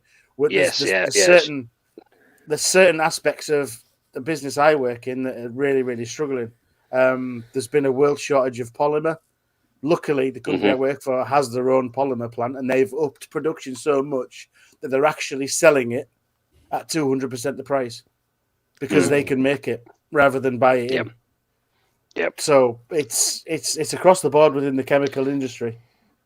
But there is what I will say is this, and again, I don't know. It's probably a conversation with yourself, Animated, is that I did hear rumors and I did hear things that a lot of the companies that have been trying to find packaging, have been used to have these packaging distributors. They're actually now doing in-house trying development to try and create their own packaging, so they aren't kind of behest to the one or two big players. I think one of them currently, it's one of the packaging, and this is actually to do with recycling. It's actually mushrooms, ground up mushrooms. Seems to be they've been using that to kind of do the almost like cardboard-esque sort of packaging. Actually, they're looking into that, and that seems to kind of be almost like a stable sort of system. Hey, if they can supply edible bags, we're all happy, right? Yeah. Shroom packaging. Not only will you be able to edible bags get high in every purchase. There's a shortage on everything now, isn't there? It's like there's another shortage. It ain't a shortage, but it will be. It's like they all bang up, we're eco-friendly, we're all going to have electric cars. Fuck off. They've already said... Oh, you mean the lithium batteries, which is there's not enough raw struggling. materials in the entire world for every person who wants an electric car to actually have one because of the raw materials to make the batteries. It's fantasy. Well, it's the batteries themselves aren't efficient enough. There is materials there, but the batteries themselves currently at this stage are not efficient in terms of longevity. And also there is a big issue, at least in the UK, because that's another stupid thing I watched, was there was a guy who picked up his Tesla. He said, look, I am going to see how far I can get down the country using my Tesla. And his biggest problem was the charging stations. And he said it's not that. He said, not only is there not many, but the charging stations aren't universal. So, for instance, there's 3 different types of charging depending on the vehicle you use. Yeah. And he's like saying, this is crazy. So not only do you have to try and find a charge station that A, works, that's in your vicinity, you now have to work out if that charger station has the correct charging port for it. So another thing people don't get is it's like they're struggling to power the UK now, right? Yeah. So what they don't realize, everyone gets electric cars. This is what people don't see. Oh, my car's more environmental. Now it might be more environmentally friendly, but all them power stations have got to kick out even more emissions and even more this and all and that. So in reality, it's still going back into the atmosphere.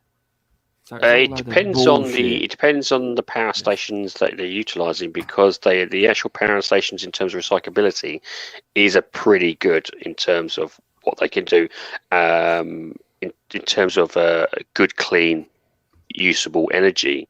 And I think what was it they're saying? China? They trying to work out which country it was. They did, I don't know, 20 or 30 nuclear power stations, and they've covered almost 89% of their power usage, and then they've topped it off with wind farms. And I think it's by one of the Swedish countries or something like that. And they said it is feasible. Obviously, their countries are much smaller than the UK in terms of population, but they said if you use it as a basis, you can kind of gauge in terms of each country of what you would need to become a sustainable country, sort of thing. Right. But there is a kind of... But without getting into it, there are issues here. You say nuclear energy here in America, and boy, are you going to get a reaction like you wouldn't believe. Well, to be honest with you, it's a stigma. It's a very big stigma. Let's face it. After Chernobyl, after all those accidents, even the latest one in Japan. Yep. Why? There is a good reason to be worried. Well, this is what people don't get is, right? Like, all right, save the world. Like Maggie Thatcher 20 odd years ago, or however many years ago, decided to shut all the coal mines. We had a very cheap energy source. It was called coal. Very bloody cheap. It's not renewable though, dude. That's the problem. It's not renewable. Might be, but now all your energy bill is going to go up for £1,200 or whatever because we're using expensive heating, expensive energy, renewables. The planet's dead already, right? The planet will die. Nothing's going to stop it. Zero emissions is not going to be. The UK can't do zero emissions. It's not possible. It's not, honestly. All these. It's like I was watching on TV, and he was speaking to Prince Charles, and he was saying, "Yeah, government." He says all the jolly good, sure. These big meetings. They all have these big, nice meetings. All put a big money in the pot, and he says they do absolutely nothing, and most of them never ever meet their targets. It's all waffle, and it is. It's just waffle. It's costing everyone a fortune, right?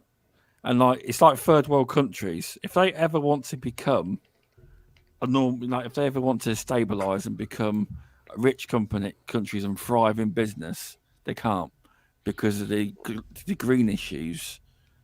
The rich countries like Britain are putting on them, and that's what's happening. End of the day, renewable. It's like the wind farms. Them winds don't work. You need a lot of. Because there was a bloke, actually, the bloke he was selling them, the wind farms, on the program I watched, and he was saying about it. And the guy in charge, he said, "So, could I go completely off the grid? So I buy all these batteries. Could I go completely off the grid, and the wind farm?" And so he basically did. He says you have to buy some batteries the size of a small town, and after 8 years, you've got to shut that down, recycle them. It's very incredibly hard. And then you've got to buy more. They don't last very long. And in the end, he says, "So can I go completely off the grid?" No. And that's the guy selling it. The biggest problem with some of the actual, one of some of the things that was with some of the problems with the actual wind farms, was that actually the UK's is very windy and a little bit too windy for the actual engines or the actual devices themselves to handle. So I do know that because we looked at one of the things in this area I work in, and some of the northern wind farms at peak gale times they turn them off because they don't want to damage the actual internals for the actual farms themselves going around too quickly. I'm all for saving the planet, but so far no one's actually come up with an alternative that's going to work properly. It's not going to be. To be honest with you, there is never going to be one alternative. It will be a multitude or variety of alternatives that need to be utilised. In the end, they don't truly work. Well, it all depends. Again, I said it's not going to be just one thing. It will be a combination, I suspect. It will be, using more recycled materials for your packaging, more recycled materials for your consumption sources, more recycled materials for your building materials, using clean energy. I hate to say it, like with any of it, a lot of it's going to be trial and error. Oh, okay, we're going to try this. That didn't work. Scrap that, even though it cost X amount of money. but at least they've got to try something. Yeah, one of the most exciting ones I've seen so far in the recent last 2 or 3 years was actually a device that lays on the seabed, and the tidal waves. There, it's actually powered by the tidal waves going in and out. And it's just they were going to lay a load of these devices on the seabed, and that would generate a certain wattage by just using the actual natural currents. When they looked into it, it was like you'd have to probably to do the same. It'd have to be combined with something else. It was never going to be this is a perfect solution. And that's the problem with a lot of these things. People think, oh, it's the perfect solution. But it's like, no, it has to be in conjunction with something else. There is unless, of course, we create a sustainable energy source from, just one pure social source, it is going to have to be a combination of different things. I agree with that. Sorry about that. We've gone off complete topic. We've completely. That's what we do. Yeah, we've gone into save the world mode. Animated, well, saying that, we've just sidetracked completely on a tangent. Going back to gaming, I have seen someone. Yeah, I have seen someone power their Xbox using solar panels. Not in this country, surely. God, no, it wasn't in bloody UK. Jesus Christ! The 4 days of sunshine we get here, gee, exactly. you'll be lucky if we power Arizona. You're lucky I think you'd be right in Arizona. Yeah, there was actually a guy who, and actually it was the camping van community. This is how some of the things I watch. It was a camping van community, and he was using solar panels to basically play his Xbox. And it charged not only his vehicle, but it actually charged his the certain peripherals inside his van, which he lived. I was like, wow, that's pretty off grid and pretty much. And it was like, that's weird. And he'd worked out the amount of wattage and voltage. He had about three long-term batteries, and he said, yeah, this will keep me going for the next 5 years if I'm in a decent sunny area. And I think he was right somewhere in America. But it was, a particular van life person was like playing his Xbox. I was like, wow, that's pretty good. So there is potential, but it's a combination of things. Yeah, there is. I'm all for renewables. It's costing everyone more and more and more and more and more money. That's all. You know what? I've got a feeling that get back to gaming. We're dropping viewers. Yeah. I just thought you'd like to give a shout. Welcome to the recycle. I don't know what we're talking about. I forgot. It was because we were talking about the if I remember correctly, it was talking about China and the Eastern countries. That was it. If you want to, Stubbs, just move on to the next topic. I don't know. What do we want to talk about? What's Cerebral going to play next? I can suppose if you want to say any game. Well, we're out of time now. I mean, I'm looking forward to Dying Light 2. I'm not going to do the 500 thing. Okay, so I've put in chat just to keep them interested while you were, solving the world's problems. I've asked the guys in chat, what is the game you are looking forward to that's releasing in 2022? So if you want to touch on that, guys, up to you, really. Let's have a look. I've got a list of games I have. He's trying to look for it. Tell us. It's fine. I've asked the chat. Hopefully, obviously, Dragon Wolf is looking forward to playing Game Pass in 2022. That's his dream. Amen. Some people in this chat probably won't agree with me, but I'm looking forward to Shredded, Sifu. If I can play these games, obviously, I've only got a PS4 and Xbox. Crossfire X, God of War Ragnarok, Horizon Forbidden West, and Turtles Shredder's Revenge. Yeah, it's just no first-party Xbox games there. Nothing interests me yet. I want to see more on Starfield. Because I'm not a Bethesda fan, as you know, but I'm not going to knock it because I don't really know a lot about the game. So it's in Game Pass. So when it comes out, you can always give it a go. Yeah, it's coming out on 11/22, and I believe it's going into beta in this summer. Nice. I'm looking forward to it. I hope to get into the beta. If you're listening to Phil, I hope to get into the beta. Phil, happy birthday, by the way, Phil.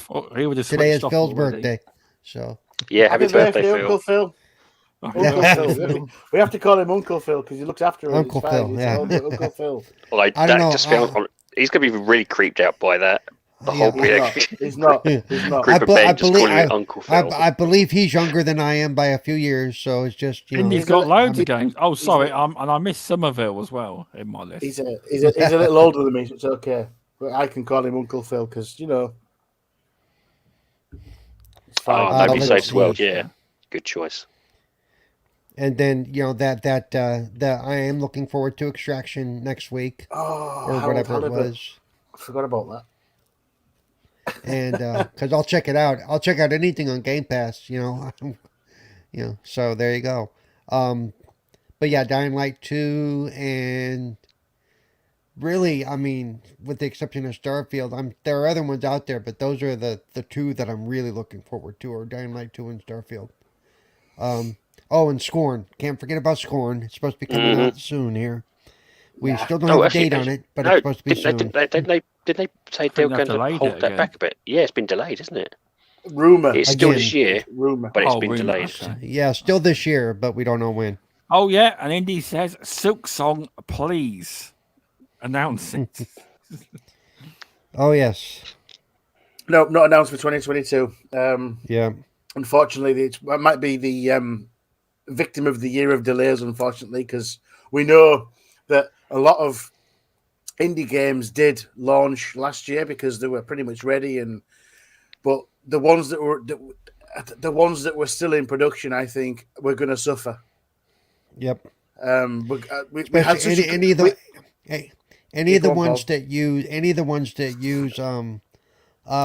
motion capture or stuff like that. They haven't done all that. They're going to get delayed. If they need to redo some of that, that's going to get delayed. As everything is kind of shutting down again. Silk it's like Song, like Team Cherry, generally don't. Right. They won't announce it until it's actually finished and there's no more to be done to it. Then they'll drop the game. They're not like other studios. They will make sure it's finished, polished, whatever, and then they'll announce a date. And what's his name from Bethesda has blatantly said, "I'm not going to show you anything until it's ready to be shown." Period. Yeah. Tom Howard. Yeah. Todd Howard. Yeah. So we probably won't see anything for Starfield for quite a while. Like I said, this summer at the earliest. Do you know what? I think they're going to do Starfield. Here it is. I don't think they're going to show us anything. What? That would be amazing. Just in case it's delayed, I don't think we're going to see any gameplay whatsoever. I think it's going to be. We said we were going to launch it in November, and guess what? Here it is. I think they're going to play it cautiously because that's Bethesda's huge thing right now, isn't it? Starfield.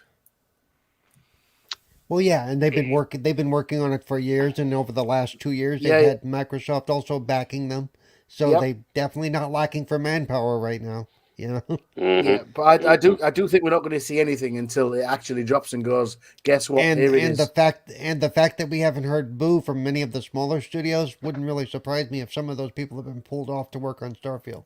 Yeah, to get it done. Yeah, for me, I've got a couple of the I've like Scorn is one of my favorites. It's got that sort of style I absolutely adore. But I'm actually looking forward to a lot more indie games again this year. So Death Trash for me, which is a fantastic game. The demo was out on the console. It's actually out on Steam as well. It's a fantastic little pixel art game that I don't know why it really hit home for me. And I was like, I really want to play that game. So yeah, for me, I'm just kind of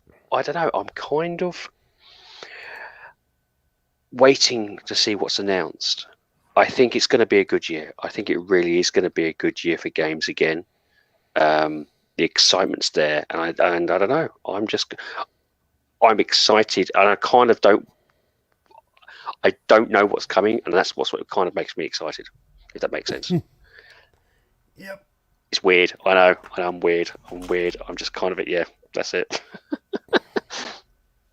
See, before Stubbs gives us his massive list. Is it Gear 6, 7, 8, 9, 10? I've done it already. No, fair enough. I'll go. I'll go then. I thought is that it? You said a couple, but I thought you were just. So for me, Starfield is a must. Hopefully that comes out in November when it launches. Crossfire X, like Stubbs said. There's also Tiny Tina's Wonderland because I'm a. As you can see, Claptrap's back there. Massive fan of Borderlands. But there's some that I'm thinking that should come out that are not going to. Test Drive. Loved that back in the day. Not sure if that's going to come out still. I'm hoping it is. There's Plague's Tale, of course. Maybe Plague's Tale 2. Yeah, the Requiem, yeah. I did hear didn't they say it was in a good development position? Yes, but it doesn't mean that it's not going to decide to not come out. I mean, for Community Game Night, we're still waiting for Fall Guys to launch. Jesus Christ, that's been forever. Mm-hmm. Wasn't Fall Guys? Sorry to interrupt. I heard Fall Guys, the developers, was acquired by Epic Games. So I could be wrong, and if it has, I don't think you'll ever see it on Xbox. If I'm wrong, Indie Game will probably tell me if I'm wrong in chat. But I heard on another podcast, someone said that they were required. It's still pinned as a release for Xbox and Series S and X. However, you could be right. Well, I think there's. There's been it. Yeah. Hasn't an agreement been done between Microsoft? And do you know what? Hogwarts Legacy. I need to play that game. Call me silly. I haven't heard anything about that. That's Hogwarts Legacy, because that looks absolutely bloody brilliant. It's my type of thing. Do you know what I mean? So there's loads, and even now, we don't know if that's going to come out in 2022.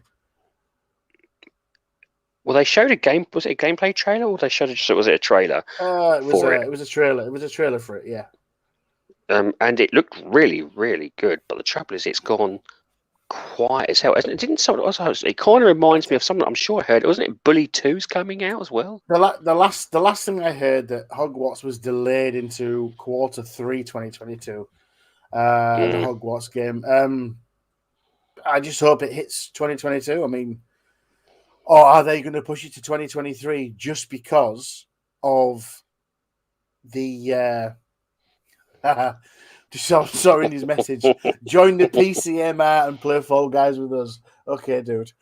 I'm on it. I'm on it now. I'm ordering one now. Indies put me off. What was I saying? Sorry. Where was I? Indie Gamer, you've put me off. No need. I think you're saying use disparaging Silk Song or something, if I remember correctly. No. I wasn't saying Silk Song's going to be terrible. No, Indie, don't believe him. Yeah, the Harry Potter thing. The Harry Potter thing. It was Hogwarts Legacy. I saw that it was going to be delayed until Q3, rather than because it was supposed to launch March, I think, something like that. Let's hope a lot of these games that are going to come out don't hit 2023. We don't want another massive list of delays again. We're going to get it, but I don't want it. Well, yeah, I mean, Phil blatantly said that a lot of games are going to be delayed 2 or 3 years out because of the COVID stuff, and that was last year. That's why I'm not sweating any of it. When it comes out, it comes out. As long as it's ready, I'm okay with that. You've just kind of reminded me on something, and I'm sorry to interject here. How many of you guys are into remasters? Depends on the game. Yeah. Shadow Man. Has anyone played Shadow Man? back in the day. I don't, because there was a little bit of a hint and a drop on Microsoft. They found the achievements for Shadow Man the remaster, and they recently showcased off the Shadow Man remaster trailer. I absolutely adored that game back in the day, and it looks at a fantastic remaster. It's basically the original game, but they've upgraded the 4K textures and everything like that. So if I think that's coming out quite soon, so I'm actually looking forward to that. I forgot about that. It's a remaster. I know it's clearly not a brand new game, but I absolutely love it. The game's not ringing the bell. It really isn't. But you've never played Shadow Man. Real quick, I hate to do this, but I got to take off. I have another group waiting for me. It's actually after the end of stuff time. It is. So thanks for coming on, Paul. It's been good having you on. Do you want to tell people where they can find you? Yep. The best place to find me is Twitter, cerebral1, Twitch and YouTube at Cerebral Paul.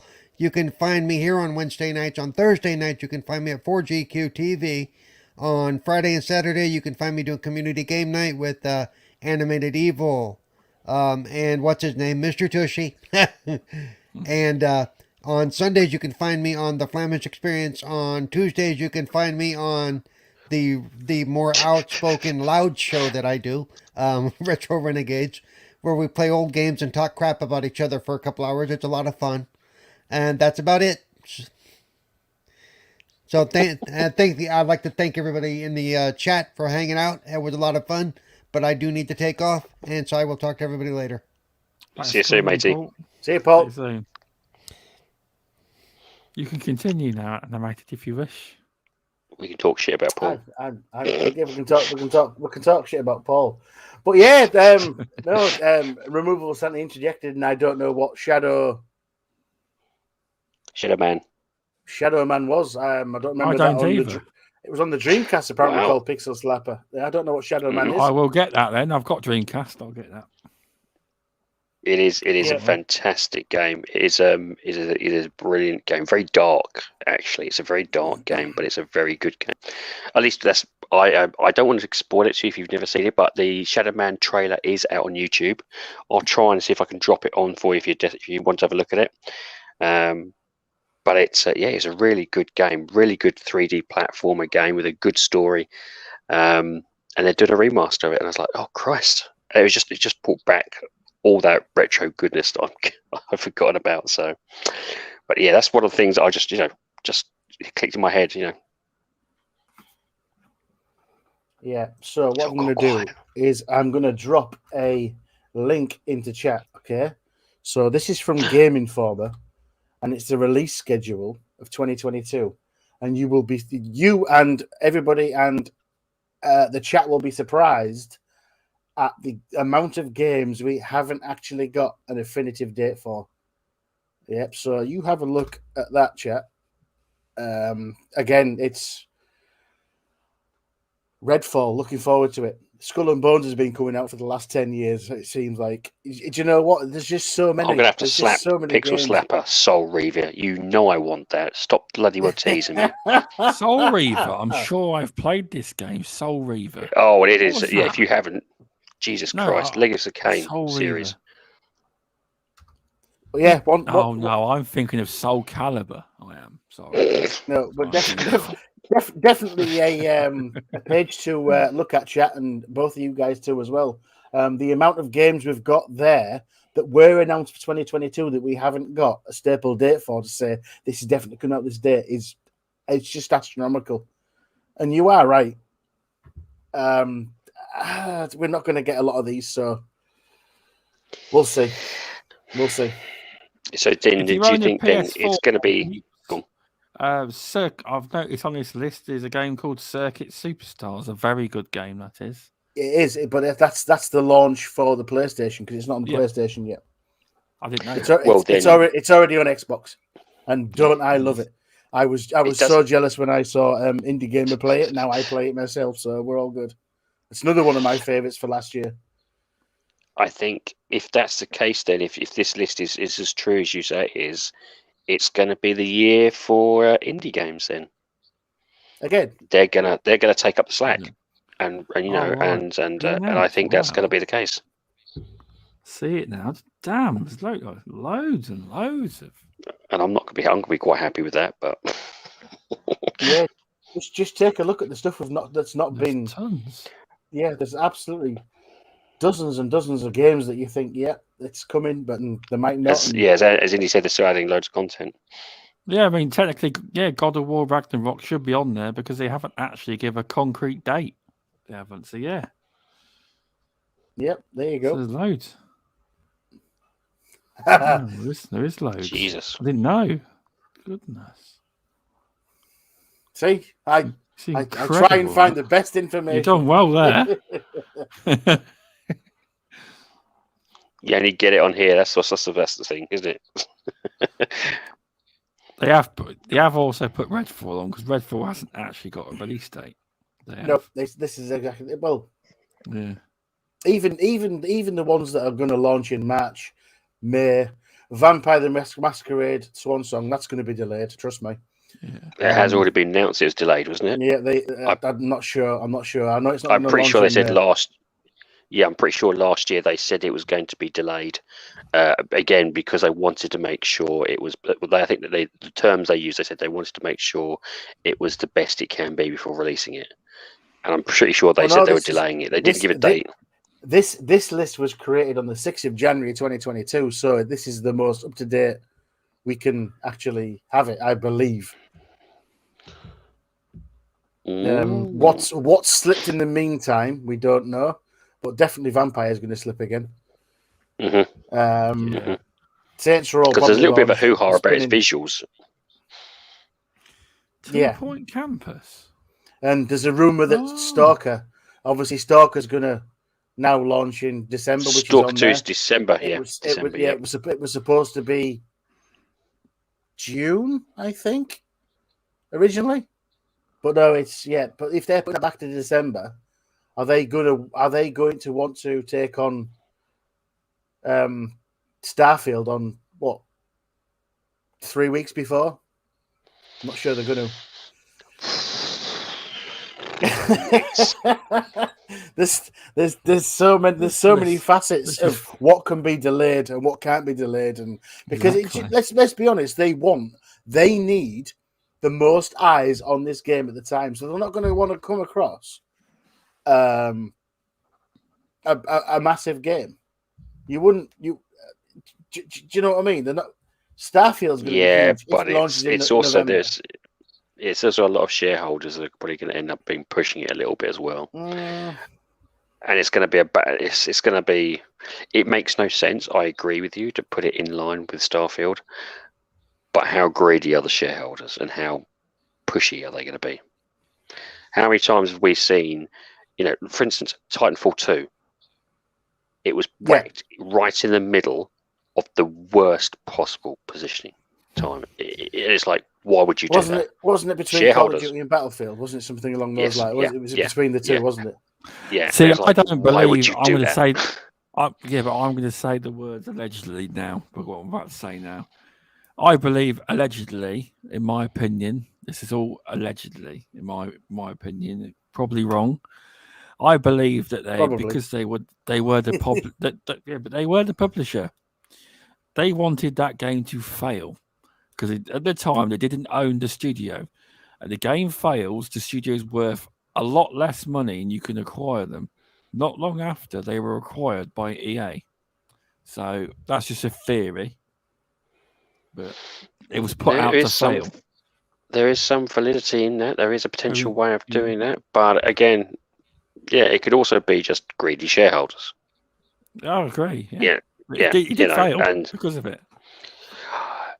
It's a great game, though. Yeah, it's a fantastic game, and I think that's why it's always been remembered, and its popularity has crept back up because of its superb gameplay and superb storyline. It was like it was really, really good.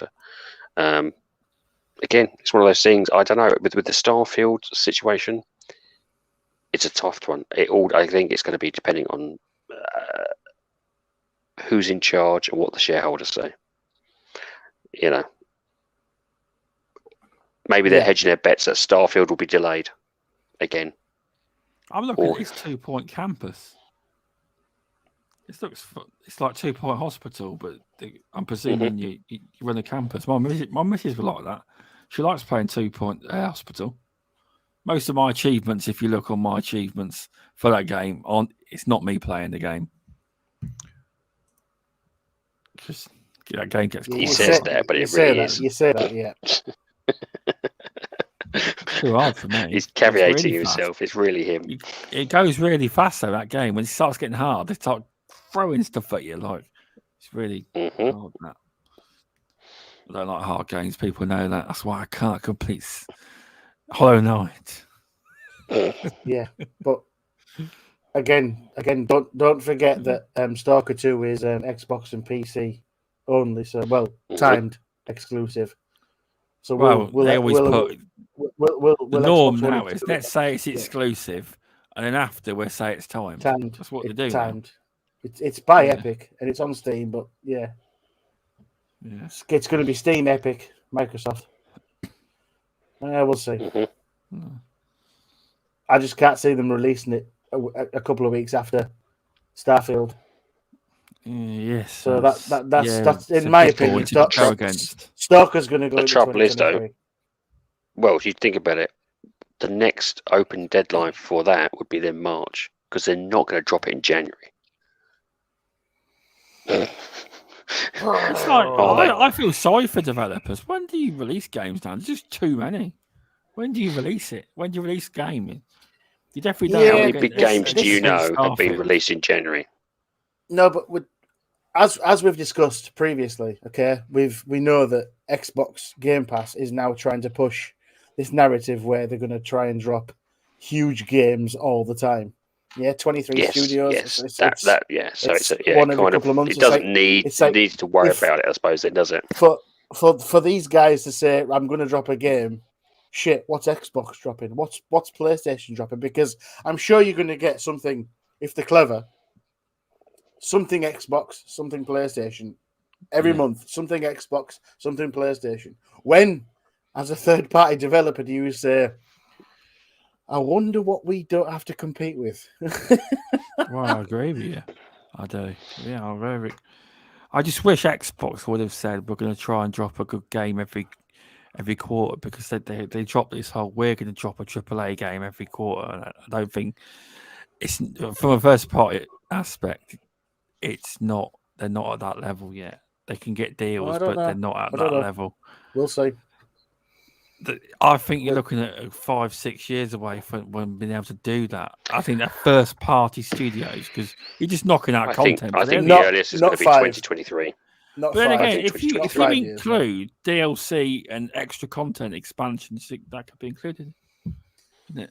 So. No, I think it's going to be. I think it's going to be starting off around the middle of June this year, and it'll be really really start to hit its stride in 2023.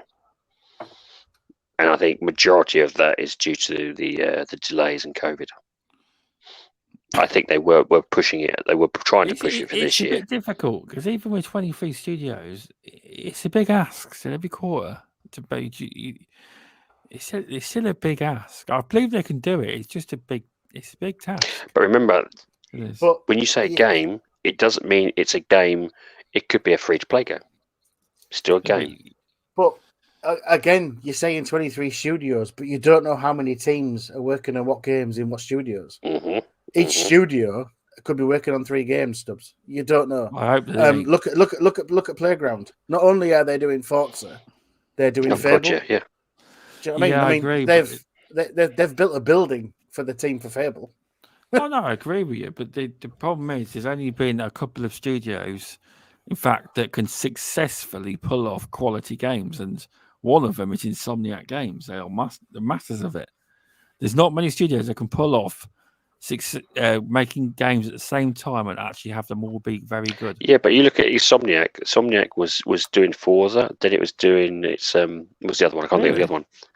Insomniac was doing Forza. Not Insomniac, sorry.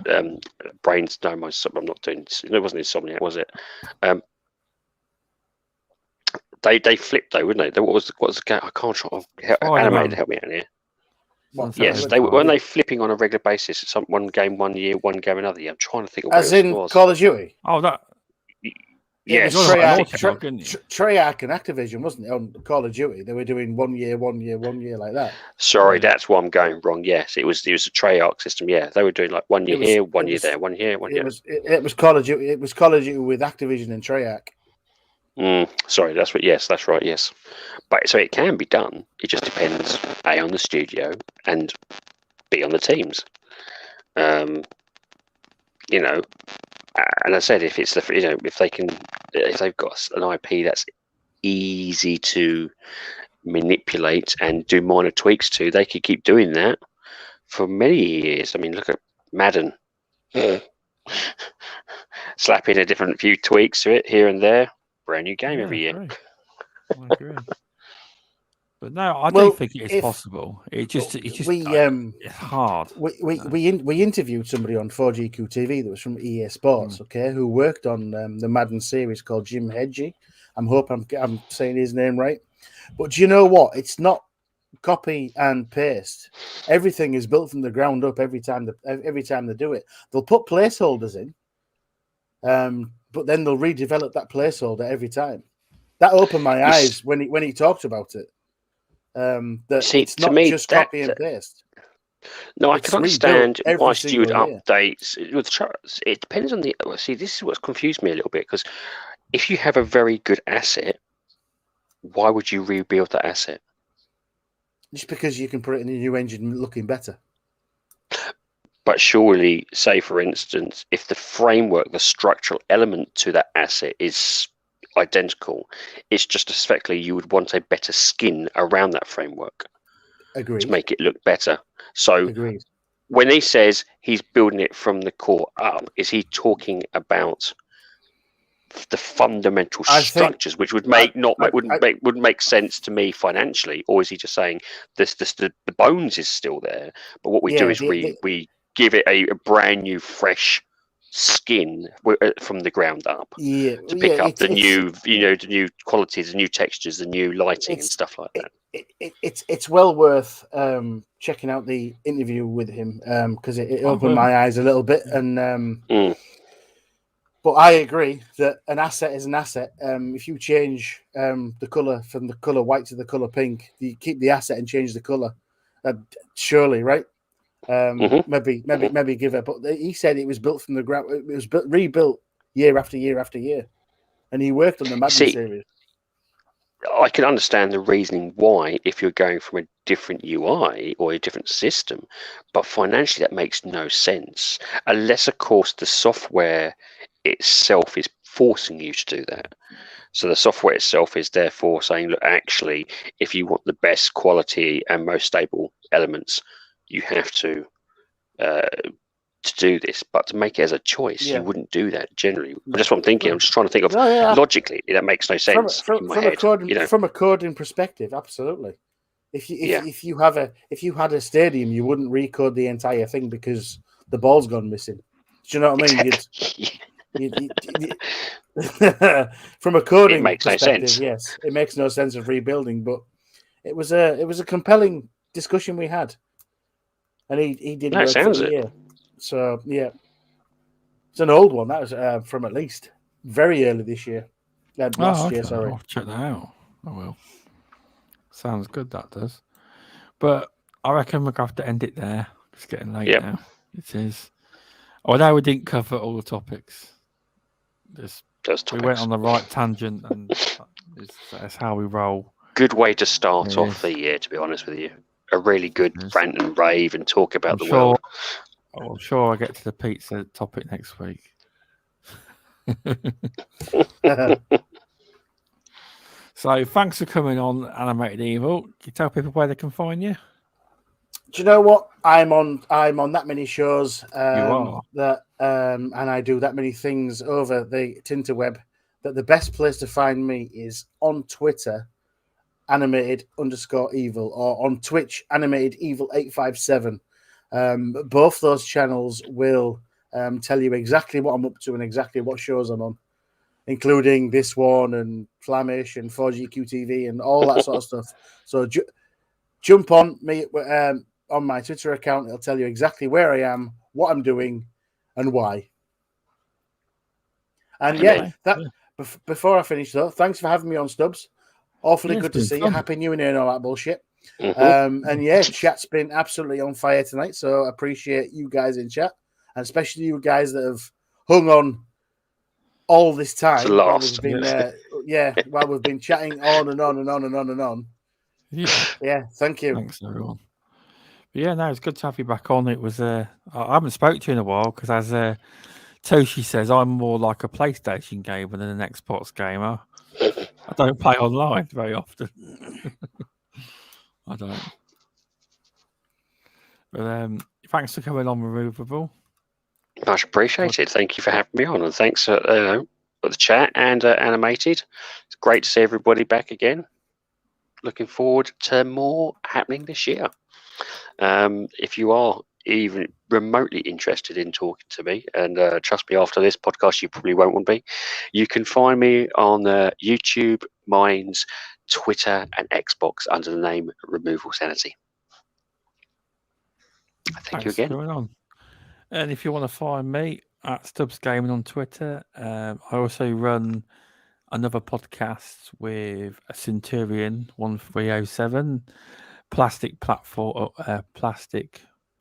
podcast. That will be back on next week, Monday, the 24th, 5 p.m. EST, 10 p.m. UK time, and 2 p.m.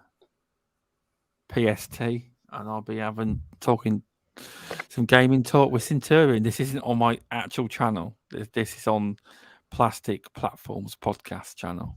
It's a new little project we've got going. It's just me and him talking games, and that's about it, really. You